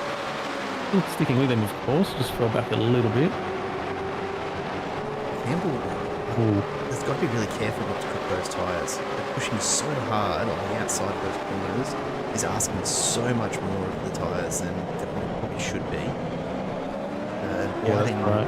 Whiting's forcing that almost. Whether that's intentional or not, I'm not sure, but Campbell is right there on the tail. Looking for the next opportunity. Just going to sit in, maybe let the tyres come down a little bit in temperature and have another crack at it. What a sequence of corners though from Whiting and Campbell. That is some really, really cool racing. Yeah, definitely a bit more patient in the last couple of corners after, I think like you said, just using his tyres up a bit too much. Oh, contact there. Vandermeulen and Miller almost into the wall. Miller just a little distracted by Peter Sapp in the front, holding him up, and that was almost another big incident. Coming into Eau Rouge, they were at high speed there. Yeah, I was lucky to get away with that one. Vandermeulen looks to the inside, Miller passing Miller here. Going to force the issue. Miller goes wide, gets the inside run on the way back out, careful to avoid contact. Very, very tight racing there. Vandermeulen's pushing him hard. Meanwhile, Peter Sattler's really the beneficiary as they start to pull away. James Hardy now losing a position. In fact, the couple just had to drop out there and let London and Rushworth through. But still, the battle continues. Whiting and Campbell, one of the closest battles on the track, and it's been going on for some time now, folks. I'm sure you've been with us the whole time, but let's see what Campbell's got. He's not in the same position he was last lap. They're not side by side here. But he's right on the tail, still within 3/10 for most of this lap. Let's see if he decides to tuck in behind this time instead of trying to get past before the final straight. A little bit further behind, but he's either got to be thinking about setting up into the chicane or into the source, right? That's a little gravel by ladder, but yeah, definitely. I mean, also his tyres could be They could be fried, you're right. They could be absolutely fried. Not that I think it makes much difference with the amount of safety car time we've had, but Campbell came in on lap 1 for his stop. Whiting came in on lap 3. Now, given that the first, 17 laps have been on the safety car, we had basically the first 5 laps on the safety car, so really the couple of lap difference in tyres shouldn't make much difference to where these guys are at right now. Yep. But Whiting is probably the position of advantage here, just by being able to drive defensively and control Campbell's control Campbell's desired lines as we see Dean Lockdale and Sean Campbell on the internet. Yeah, I was just about to mention that. So they're coming in for their final scheduled stops, I believe. Yeah, of the they'd race. have to be thinking about making it to the end from here. Yeah, definitely. I suspect. Yeah, I suspect that would be a scheduled stop rather than sort of carrying damage. We didn't see anything particularly bothersome from him. Here goes Campbell. So Whiting's gone defensive. Campbell is alongside as they make the run down the back of the Kemmel Straight. Campbell's through on the outside. They're very, very close to contact there, but they've pushed hard through. Campbell goes He's gone a bit very wide. wide, but shuts the door on Whiting. Can Whiting respond here? Looks up the inside. Doesn't make the dive, just wants to be in the mirrors at the moment. Keep the pressure on Campbell. Whiting's not giving this up without a fight, staying latched onto the back of Campbell's car. And maybe this is just a bit of a reversal from Whiting. He's going to enjoy putting some pressure on Campbell instead of being pressured for a while. Also, should point out as well from all the incidents earlier, unless I am mistaken, which I don't think, there's been no penalties served from race control. Everything has been... It's all been no further action. Yeah, you're spot on, which is... Look, I think just the nature of what we saw, right? It's been such hard racing, but nothing that really crosses the rules in any particular way. So especially race starts, restarts, that's always taken into consideration as well. So always a mess. Here comes Ken Ladder, looking for a way past Son of Barrington. Barrington just moves over, allows Ladder to look with the room. And how do you say that? Oh my goodness, what is going on tonight? Post-race penalty for car number 21. Just announced by the stewards, so that's Dylan Sippel. Will have a post-race penalty. Now, not likely to affect his position much, given he's running dead last at this point after that earlier excursion into the wall out of the chicane. Here's Sutton makes the move past Hardy. On the way into the chicane. Again, we did say earlier, very, very few opportunities to make the overtake. That is one of them. Hardy goes into the pits in the background. Out in front, Paul Vanderkraan and Jamie Dyke right into it. Vanderkraan is looking to pass here, and he's got the run out of Radion, down the Kemmel Straight. Vanderkraan at absolute top pace. Paul's going to tuck him behind. Watch for Jamie Dyke. Is he going to put a move on in the next couple of corners as well? Paul is just, he's on very old rubber now. And again, I say that noting full well that the pit stops that Vanderkraan and Dyke made were only on lap one, so I don't know that counts for a lot. Alistair Bales has had a crash in the background. We'll go back and take a quick look and see what's happened here. Coming into the source, hard on the brakes. Just stepped it out too fast to get on control. Thankfully, no contact. Nice save. There was a few pit stops that were just happening now too. There's a pack of about 4 or 5 cars that all went in. And still to note that Campbell and Paul and Farrington have still yet to pit. Scott Gamble's in a dangerous position here. He needs another safety car to have any hope of sticking with it at this point. Yeah, that's right. That'll be a big advantage for those 3 that have yet to pit. Daniel Hall in the middle of Vanderkraan and Jamie Dyke is not going to have the ability to hold with this. And it's not about tyres, it's not about fuel, it's about the compulsory pit stops for Hall at this point. The fact that he hasn't made one yet, it's going to cost him, you would have to think, at least 30-35 seconds if all he does is get up on the jacks and take a litre of fuel and go. That's a huge thing. Gamble's in. Scott Gamble's coming in. Here we go. So this will show you just how far back Gamble will fall here. Going to have a lot of work to do to make it up. That said, I mean the second stops from Vanderkraan and Dyke at Wayne Walker in front will adjust this again, I'm sure. But the fact remains that Scott Gamble's going to have to come in and do this pit stop again. So Farrington's coming for his first stop as well, and Vargas coming for his second and final stop. You'd have to think that the plan here for Gamble and for Farrington lap 16 of 28, you're past the halfway point, so you fill with fuel to the end here, and you make your second compulsory stop an absolute dash. Come in, get up on the jacks, take a whiff of fuel, get out. Maybe some fresh tyres if you're really open on it, but really the only way they're going to benefit at this point is by making sure that they get in and out as quickly as possible for that second stop. Yep. That is correct. So, we have Campbell 13th and Farrington a bit further down in 19th with roughly the spacing between them. About what you can expect. Yeah. Jamie Dyke, just to call it out, sitting in 4th at the moment, up 18 positions. Daniel Hall up 20 positions, although with that pit stop yet to be done. Yep. So Jamie Dyke absolutely flying, continuing the sort of form that we saw from him last season. And Varga as well from Angry Birds Racing is up 21 at the moment with one pit stop made and one to go with him as well. Yeah, there's some opportunity there for Rick Varga to get a top 10 finish out of this.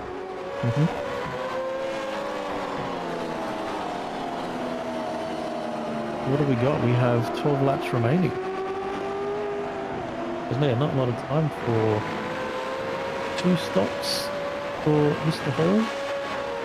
Yeah, I'm trying to do the math here on just how much this is likely to impact. And we're not going to see that really come through until the second stop start to be made. Right now, Jamie McKnight is the first of the drivers that have both their stops done, but his second stop was on lap 2, so the first stop was a damage repair, or perhaps the second stop was a damage repair, but in either case, he's not going to be able to make it to the end without another stop. So Here comes Hall as well. The Halls come in. Keep your eye on Daniel Hall and just how far down the order he falls. Jamie Dyke here, from battling with Hall, now has a 2-second gap forward to Matt Vanderkruijm to try and reel in. That's a bit of an ask. Yeah, and also Campbell's come in for their second stop. He was absolutely flying up until that point, so almost recovered back to position 6 where they started. Yeah. So that's a big move.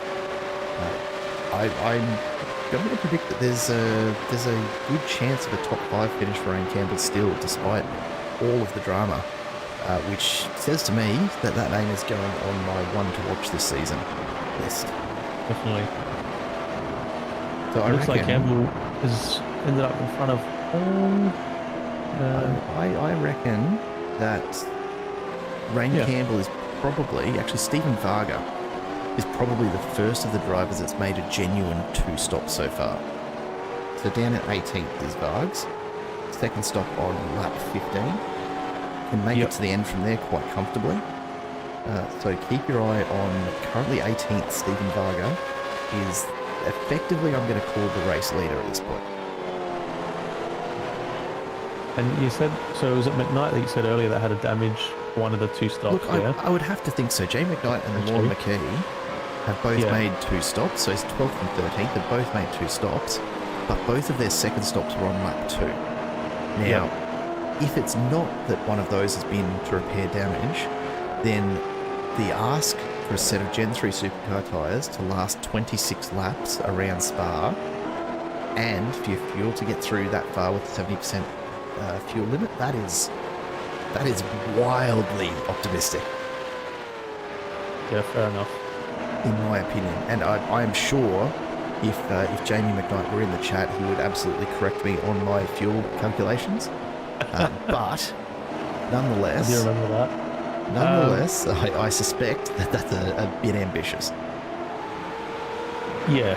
Well, let's see. I mean, the only thing going for them is that there was 5 laps of no racing, so a little bit less wear on the tyres and the fuel consumption, but still taking up quite a bit of time, down 28, 23 laps. But and we're seeing some more of the second stop happening. Clifton and Ladder in from 4th and 5th as Andrew Rushworth as well continues to look away past Rick Iger, decides to rather than get... This is always the decision point, right? If you're starting to get held up by the driver in front, maybe it's not a bad time to come in and make that second stop instead. Give yourself some more clean air. It is a good time. You've got 10 laps, and, I think the chance of a safety car at this point is quite unlikely.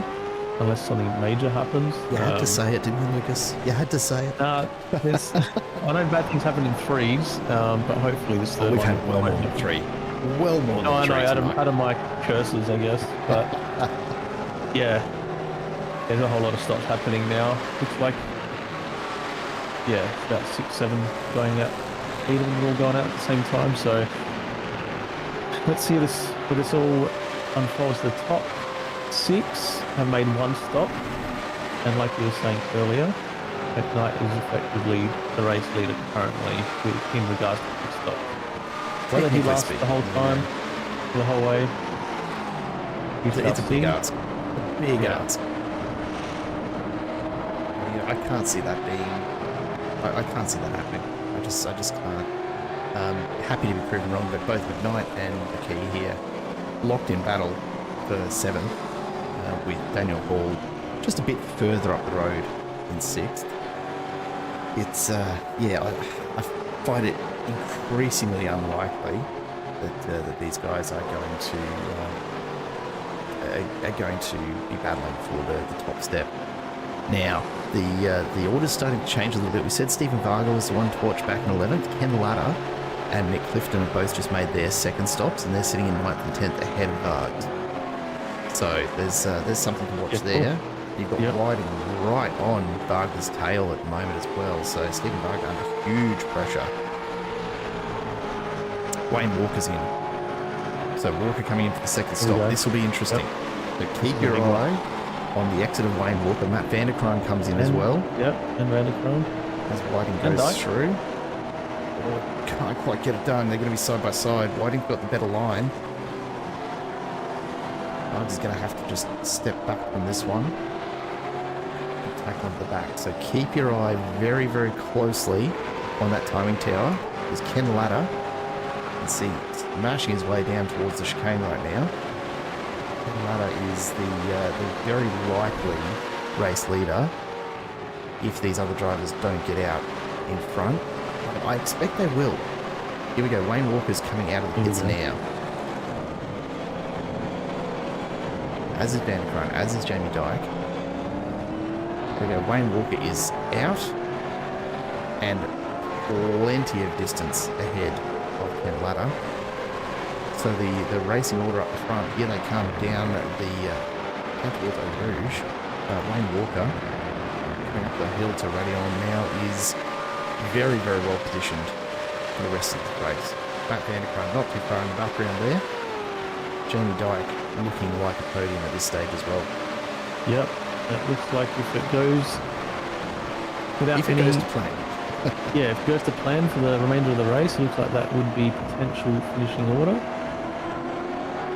You'd have to think Walker's got a very, very strong position here. I mean, he's got almost 4 seconds on Vanderkruin. That's a big ask without any incidents causing to close up. And again, the gap from Vanderkruin back to Dyke being 2 seconds. That's a pretty big one. We'll jump back quickly here because we've got a bit of a battle brewing down the Kemmel Straight. Longsdale, Vandermeer, Miller, and Rushworth fighting themselves in a bit of a group. Miller gets the inside line first over Rushworth. Rushworth just going a little bit too deep there. Had an opportunity to stick to the back and unfortunately has lost that one. And Logsdale and Vandermeer will continue. We'll start the downhill run. This is a really, really tricky corner. You so desperately want to jump on the accelerator and you just can't. Yeah, you got to be patient there. So drive-through penalty for car 13. The incident on lap 8 with car 24. And so Craig Rose copied himself a drive-through penalty there. Back in 33rd at the moment. Won't play a major factor in the top standings here tonight. Miller wants to get going. Yeah, he's got pace. Been stuck behind Vandermeer a few times tonight, I've noticed. Should get an opening coming up here if he sticks with him and gets a nice exit. He's got to be thinking about Vandermeer will have... Well, that was very close. Yeah. And there's not going to be any aero bobtail in it front. Not going to be picking up any worthwhile slipstream. So Miller's in a prime position here. The only question will be the lines through Blushmore. Yeah, looks like Vandermeer was a bit quicker through the kink there. A little gap. What do here? I was expecting him to go very defensive. He hasn't. No. But Phyllis had a it's look, we just let him know he's there. But yeah, really tough corner to get it past done on. That chicane is so tight, and it doesn't take much to be well off the line. yeah, you got to trust the guys around you to make it work a lot of the time. See what happens in the next lap here. Very close coming into T1. Wayne Walker has just caught and passed Daniel Hall. That's been very good for a little bit. Hall, of course, still to make the second stop. Yeah, but it gives you an idea of just the absolute pace that Walker has. And we saw that last season, so that's nothing new for us. But he's just stepping away already out to a half second over Daniel Hall through a not particularly quick section of the track. Yep. Wayne Walker is so quick behind the wheel of a Gen3 Supercar.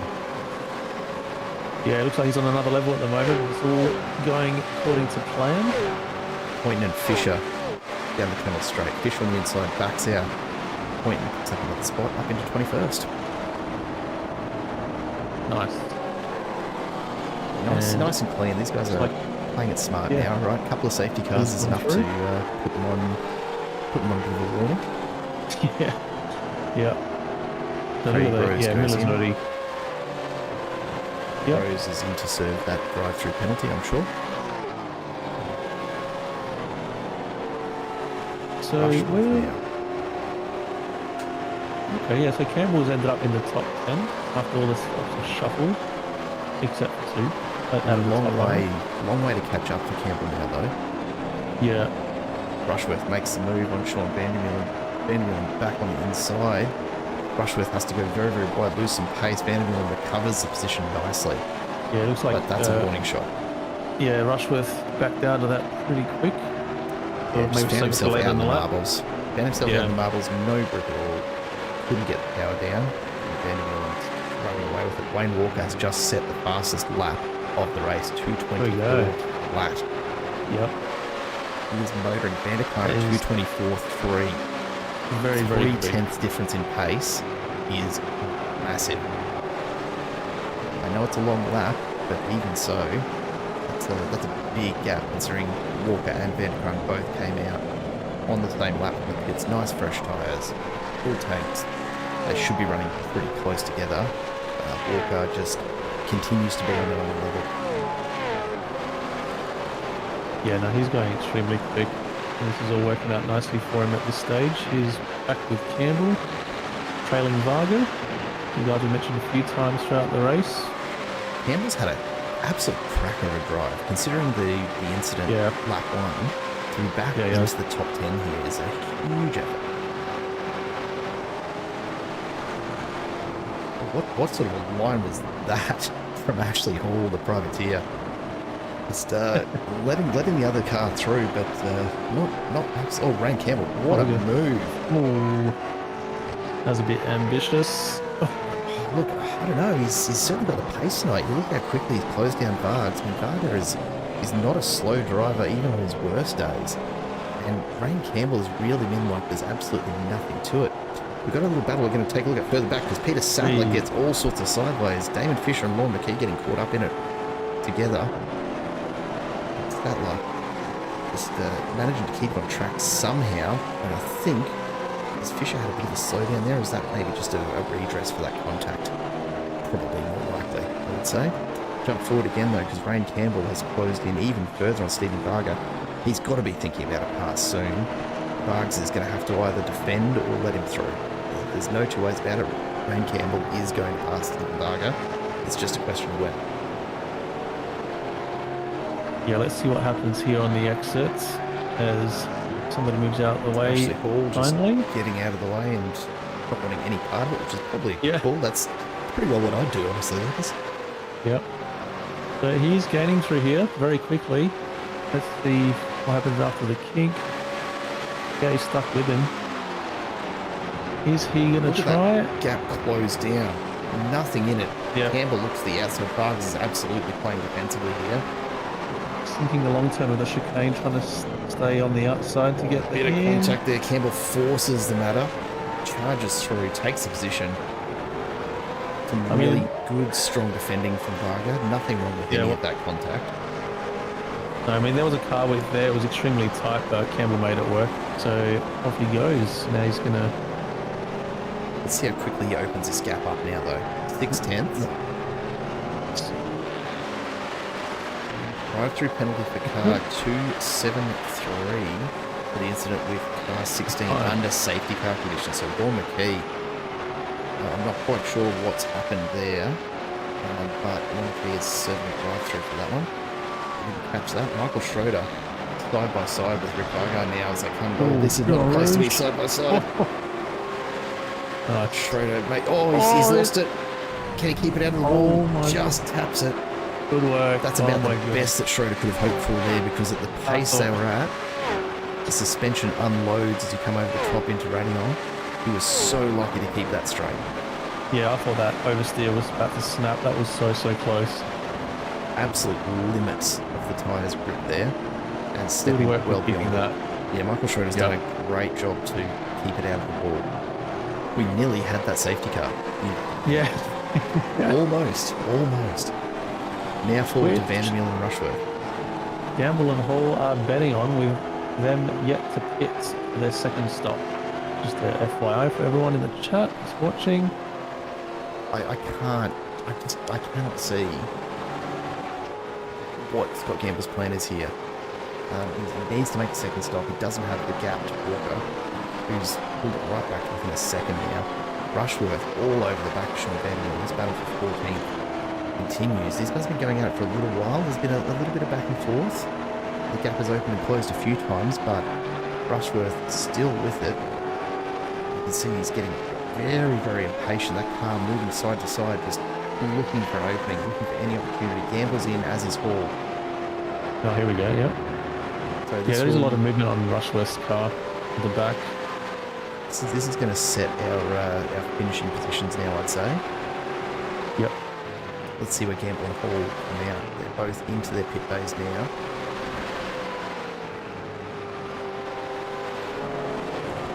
It's Rushworth still trying to find a way through. Alright, Gamble's on his like yep, so they're both out. Gamble back on track in 6th position. Just ahead of Mick Clifton. Clifton, of course, running on nice warm tyres. Gamble's going to be on very cold tyres. If we can hold Clifton off here, it'll be a job well done. Look in the background, there's Rain Campbell up into 8th as a result of that. Yeah, he's made actually a decent gap. Yeah, almost 2 seconds back to Parker now. Yeah. Campbell is flying. He's doing very well. Although, to be fair, actually the lap time not that quick in the scheme of things. Campbell's last lap at 125.49. Now, you consider that the likes of Wayne Walker in front at 24.99, his best lap at 24.03. Campbell's best lap has been at 24.59. I wonder if it's just a matter of consistency at this point to get back to here, but in any case, a very solid drive from Campbell.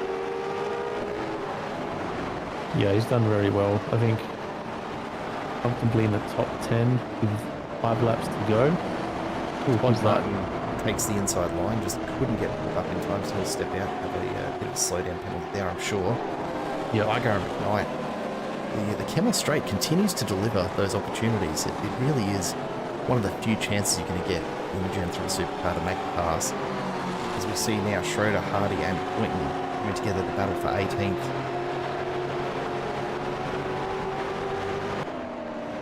Yeah, this is a nice little battle here. See if... I don't know, it's all still up for grabs, really. Yeah, there's still plenty of positions. I mean, this is early days, right? Race 1 of the season. Probably the biggest advantage for these drivers here tonight, because it is a single race evening, the points on offer are actually quite a bit better for each position than what you get in a standard 2-race evening. As we see, Schroeder running very wide, gives up the position. Hardy and Point continue their way through. Yep. Plenty of marbles building up, plenty of debris on the track. We're down to just, 4 laps to go, really. At this point, Wayne Walker out in front looking super comfortable. 5.5 seconds over Vanderkruijm, who himself has 4.5 over Jamie Dyke. Ken Ladder, what a story for Ladder, has made his way back to 4th position. Yeah. Michael Whiting up 6 positions to 5th right now. Scott Gamble's still holding on to 6th despite probably not making the right strategic call on that pit stop. Despite giving the holdout was for... Look at this, pointing forces away at the inside of the source. Oh, big contact. I don't know what James Hardy's done there. I think the car oversteered. Just snapped on him. Yeah, I think once he put the accelerator down, it snapped oversteered and obviously caused the accident. I think that... Lucky not to have done any real damage, but Kyan Vargo side by side. Scott McKay's on the outside, has the run. A slower car forcing both of them to the inside of the track. Bit of a lock up there from Dean Longsdale. He's carrying a fair bit of damage on the front end. Yeah. I'm not quite sure when that one will have happened. I'll go back and just see if I can see what on earth happened to James Hardy. Would be good. Yeah, at this point you want to try and keep whatever points you're going to get with 4 laps to go. This was a little further back. Perhaps when oh, that was originally when yeah, that was the first one.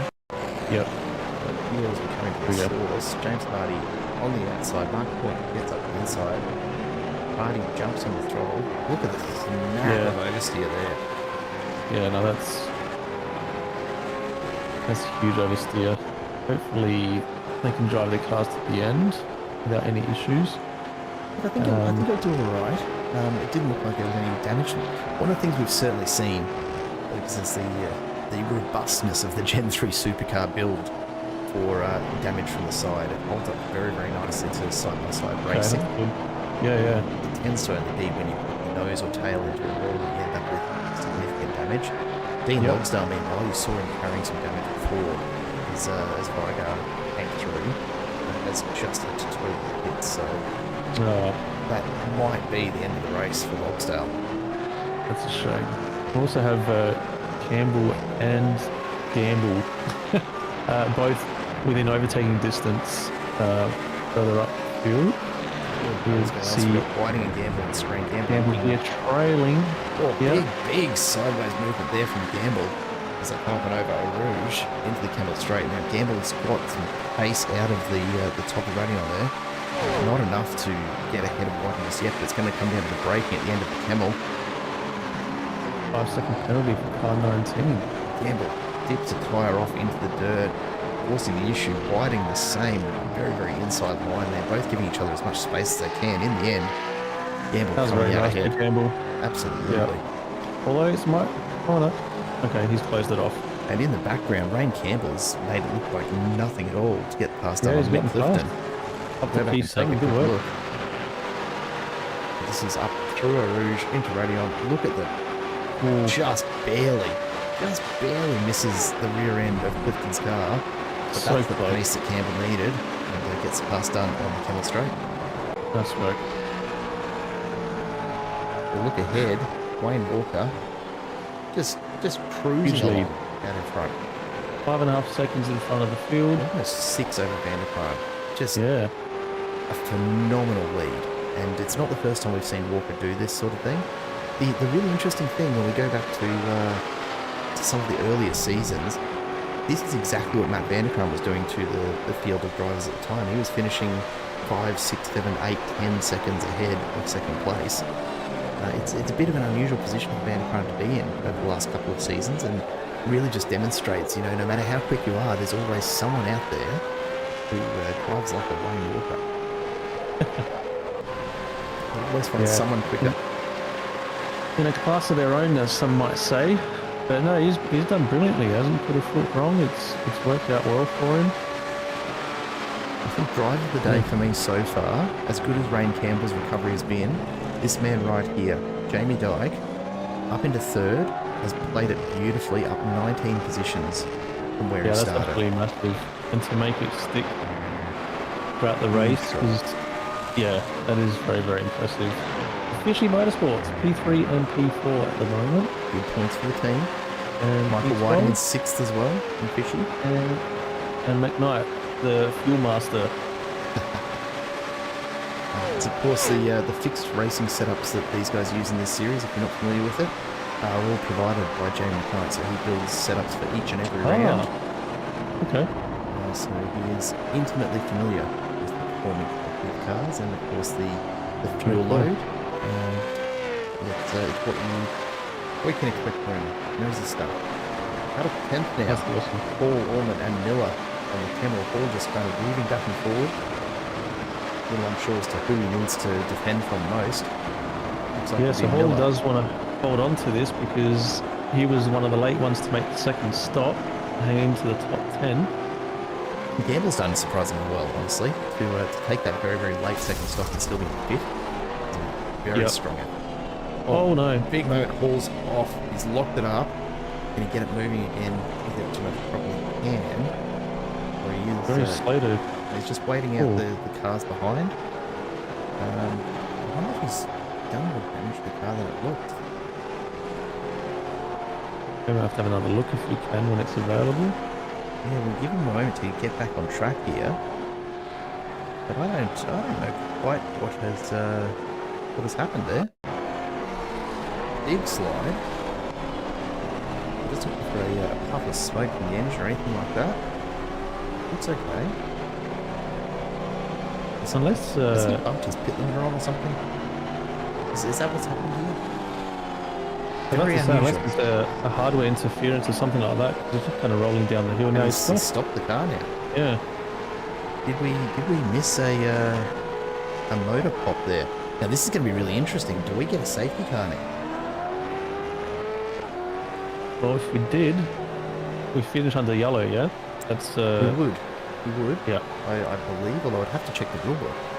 It does look though, it looks as though they have managed to get that car off the track without needing a safety car out there. So Okay. Daniel Hall, that's very interesting. Yeah. No I don't know. idea what's happened for him It there. could be maybe a hardware issue, or because the immediate full brakes, and then the car just doesn't accelerate after that, which is kind of rolls down the hill and stops. So, and it wouldn't be a fuel issue if you locked up like that. No. Speaking of fuel issues, Sean Vandermeulen and Luke Allman both into the pits. Now, whether that's of course, the two we were talking about earlier. yeah, it does look like they've had to come in for just a very quick splash of fuel. 10 seconds in the box for Allman, only 6.6 for Vandermeulen, but that's cost them, unfortunately. Way more to go. Look at this. Just enjoying a casual drive around Spa-Francorchamps. What a way to do it. Take it 6 in the seconds ahead of stride. Vanderkraan, 7 seconds further back to Jamie Dyke. You just see Vanderkraan sneak into the back of the picture there.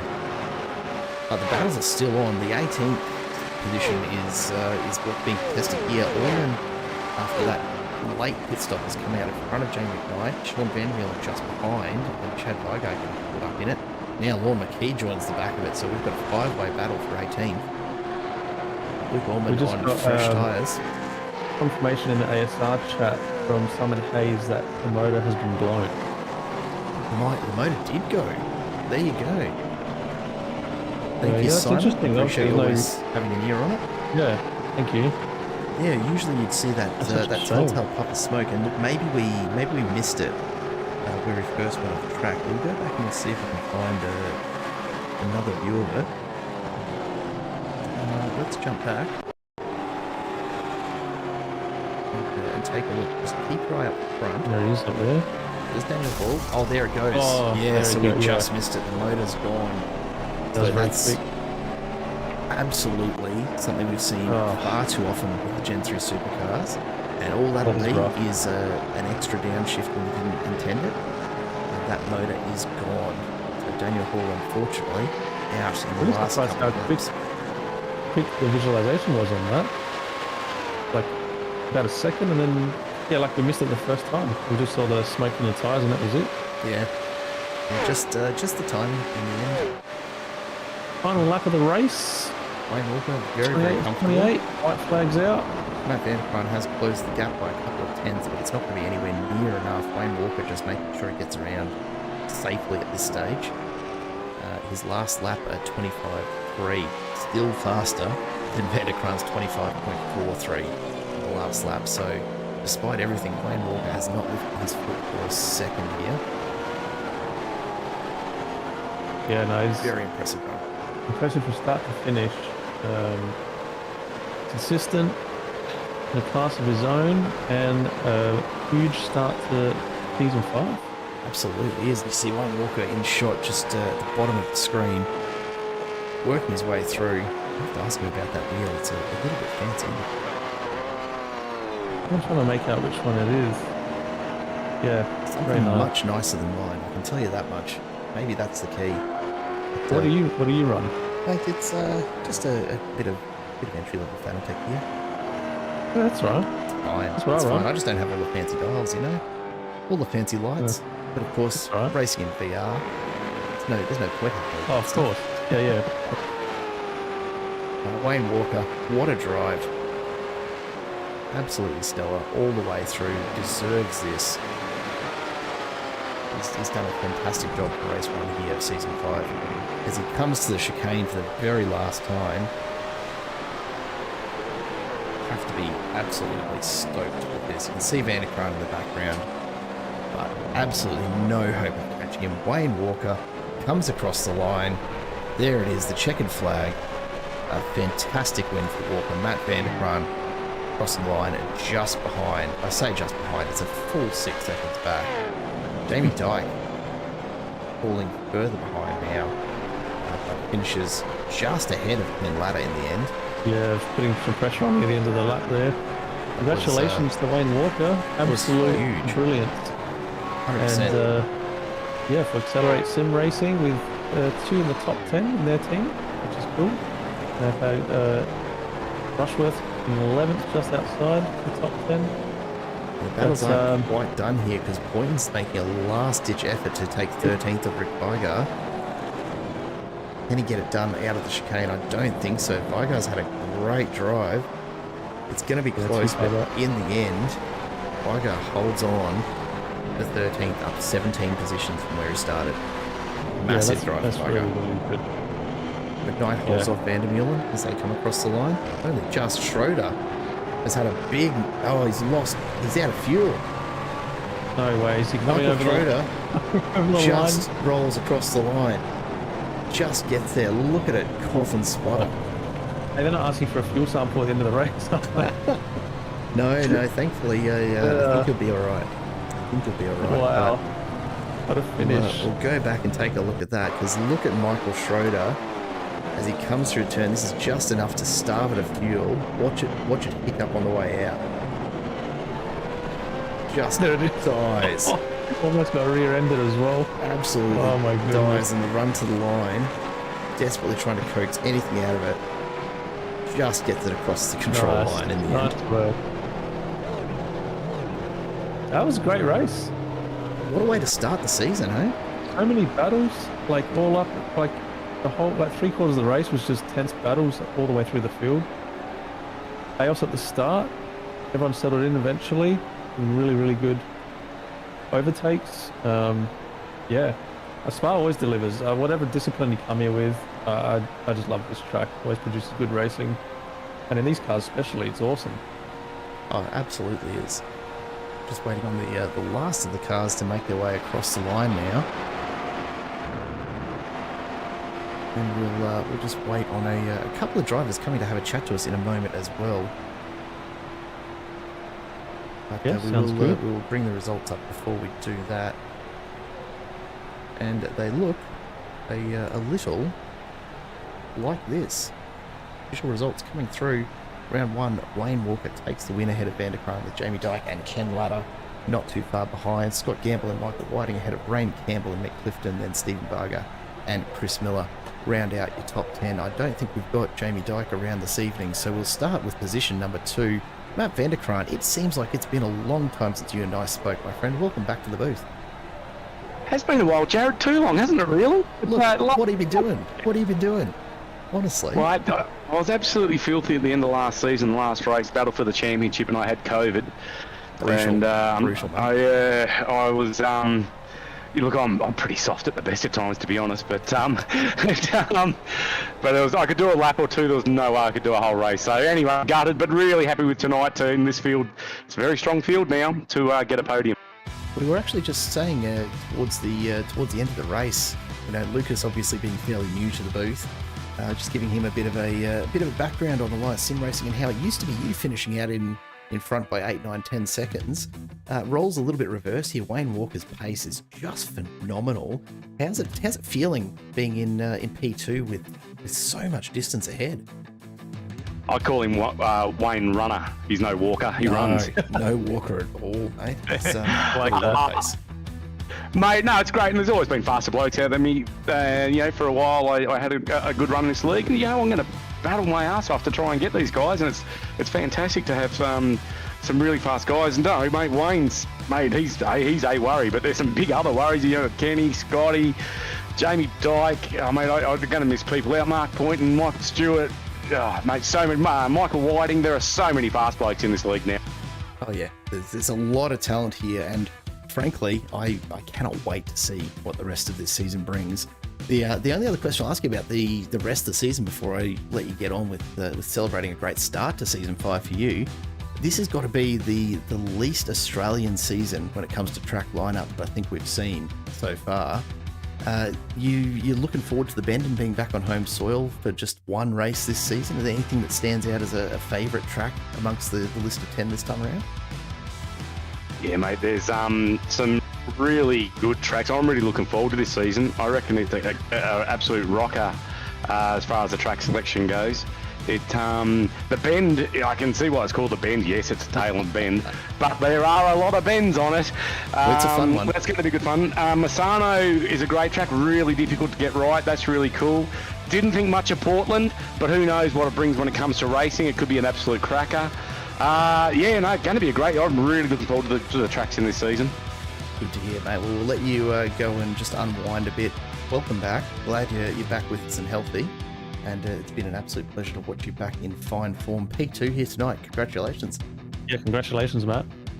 Thanks, guys, and welcome aboard, Scott. Lucas, well done. Thanks, mate. Thank you. Matty Vanderkraan taking P2. We'll jump backwards just a little now and we'll bring Jamie Dyke on into the booth. Jamie, what a drive, mate. Congratulations. P3 here tonight at Spa. It's a huge drive from you, up 19 positions from where you started. How you feeling? Yeah, a bit of mixed emotions at the moment, but I feel good with my drive. Yeah, good. It looked pretty good from where we were sitting, mate. It was, I've got to be honest, it was pretty uneventful. We didn't actually take much time looking at you that I can recall throughout the broadcast, and yet somehow you just worked your way up through all of the chaos and found yourself on the podium. I think probably a pretty good start, all things considered. We did ask Matt Vanderkraan just then what he thought of this season's calendar and whether he had anything in particular he was looking forward to. I'm going to ask you the same question. What's right up your alley this season, mate? To be honest, the Bend. Mm-hmm, If we're racing there, that's I'm looking forward to that. Outside, I can't remember what other tracks we're doing, but I was looking forward to the new competition this season if they start to show up. Yeah, well, look, there's certainly plenty of new names floating around tonight that we've seen some pretty strong performances from. So I think you're going to have your work cut out for you right throughout the season to continue your form from season 4, mate. But what a way to start it off. Podium to get you underway. Congratulations, a pretty good result around Spa, and looking forward to hopefully chatting to you a few more times this season, hey?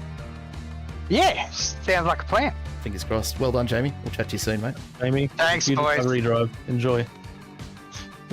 Thanks, mate.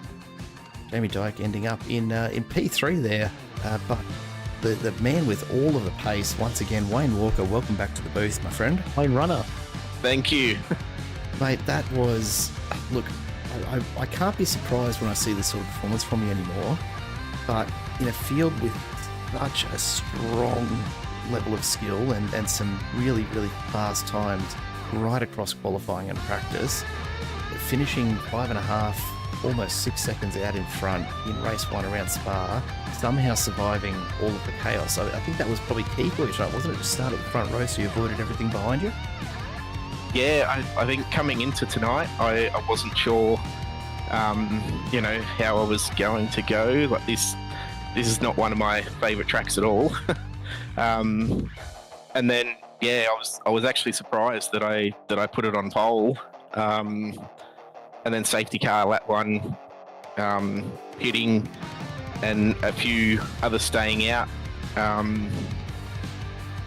Sort of it was a good strategy call, and was able to get a gap. Now, were you as surprised as we were to see Scott Gamble stay out through both of those safety cars? Yeah, I thought he would have been in first safety car for sure. I wasn't actually sure why he kept going. There you go. Okay, good. Well, that makes me feel a little bit better that maybe I have a reason to be confused then. But it's played out really nicely for you tonight, Wayne. A very, very solid drive. We've had a bit of a chat to Jamie and Maddie as well on their thoughts on the season ahead. Obviously, a very full lineup of tracks. Only the one Australian track when we go to the Bend in round 8 in the middle of August. Looking down the list of what's to come, Road Atlanta, Long Beach is a cracker of a street track. We've got Portland, Road America. We've got Mazzano and Okayama to finish it off. Anything that you're looking forward to particularly where we expect you to really massively gap the field? I don't know. I like all the tracks except for maybe Hockenheimring. That's about the only track I don't really like. Well, that'll be one for us to watch then and see how you go there, mate. That'll be my benchmark for you this season. Yep. Look, a huge performance tonight. A solid win. Great way to start the season. Congratulations. Absolutely wearing that number 1 on the car for very good reason. Wayne Walker, welcome back to Alliance Sim Racing V8 Supercars Series. A great way to start your season off. Congratulations again. Thank you. Yeah, it was Congrats, Wayne. Perfect way to start the season. Yeah, 100%. epic drive. Absolutely. Anyone you want to say thanks to before we let you go? Yeah, just the league, everyone who helps run it. You guys for the broadcast. It's, you always do an amazing job. My team, Accelerate Sim Racing, all their help and support as well. And our sponsors, Abbey Timber, Primal Wheels, Box and Lock Narang, and Modern Deck. A list very worthy of the thanks, mate. Congrats again. Go on unwind, and we'll see you again next week, I'm sure. Thank you. Wayne Walker taking out the top spot here tonight. Lucas, round 1 done and dusted. Only a couple of races you've seen from ASR, but what do you reckon so far as a relative newcomer to this league? Give us your thoughts. I like it. I reckon it's really good, and obviously you've been feeding me some information throughout the broadcast of just little tidbits of things I wouldn't be aware of straight off the bat. But yeah, it is a very, very tight field. There's a lot of. It's nice to see new faces come into when there's very established drivers to mix things up constantly, and the start of a new season is always good.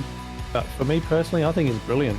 So even if I'm not going to be broadcasting, I generally don't but participate or get myself involved too much with league racing, because a lot of the time I'm not available and this and that. But being able to come on here and watch the races this way and cast with you has been a pleasure.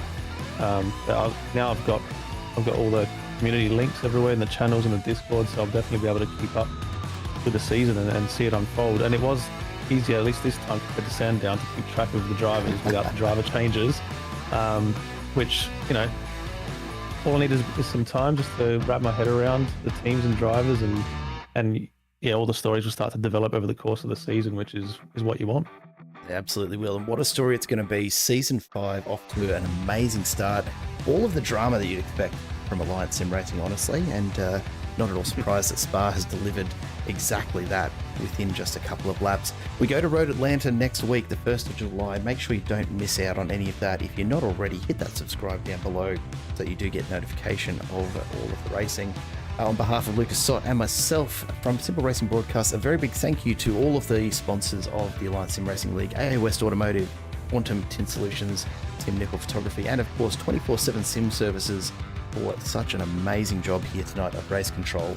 And of course a very special shout out to both Tim Nicol for the huge number of laps he managed to get into the safety car this evening, And also to our usual co-commentator, Josh Harris, who I'm sure is enjoying what's left of his time in Bali and will be back with us next week.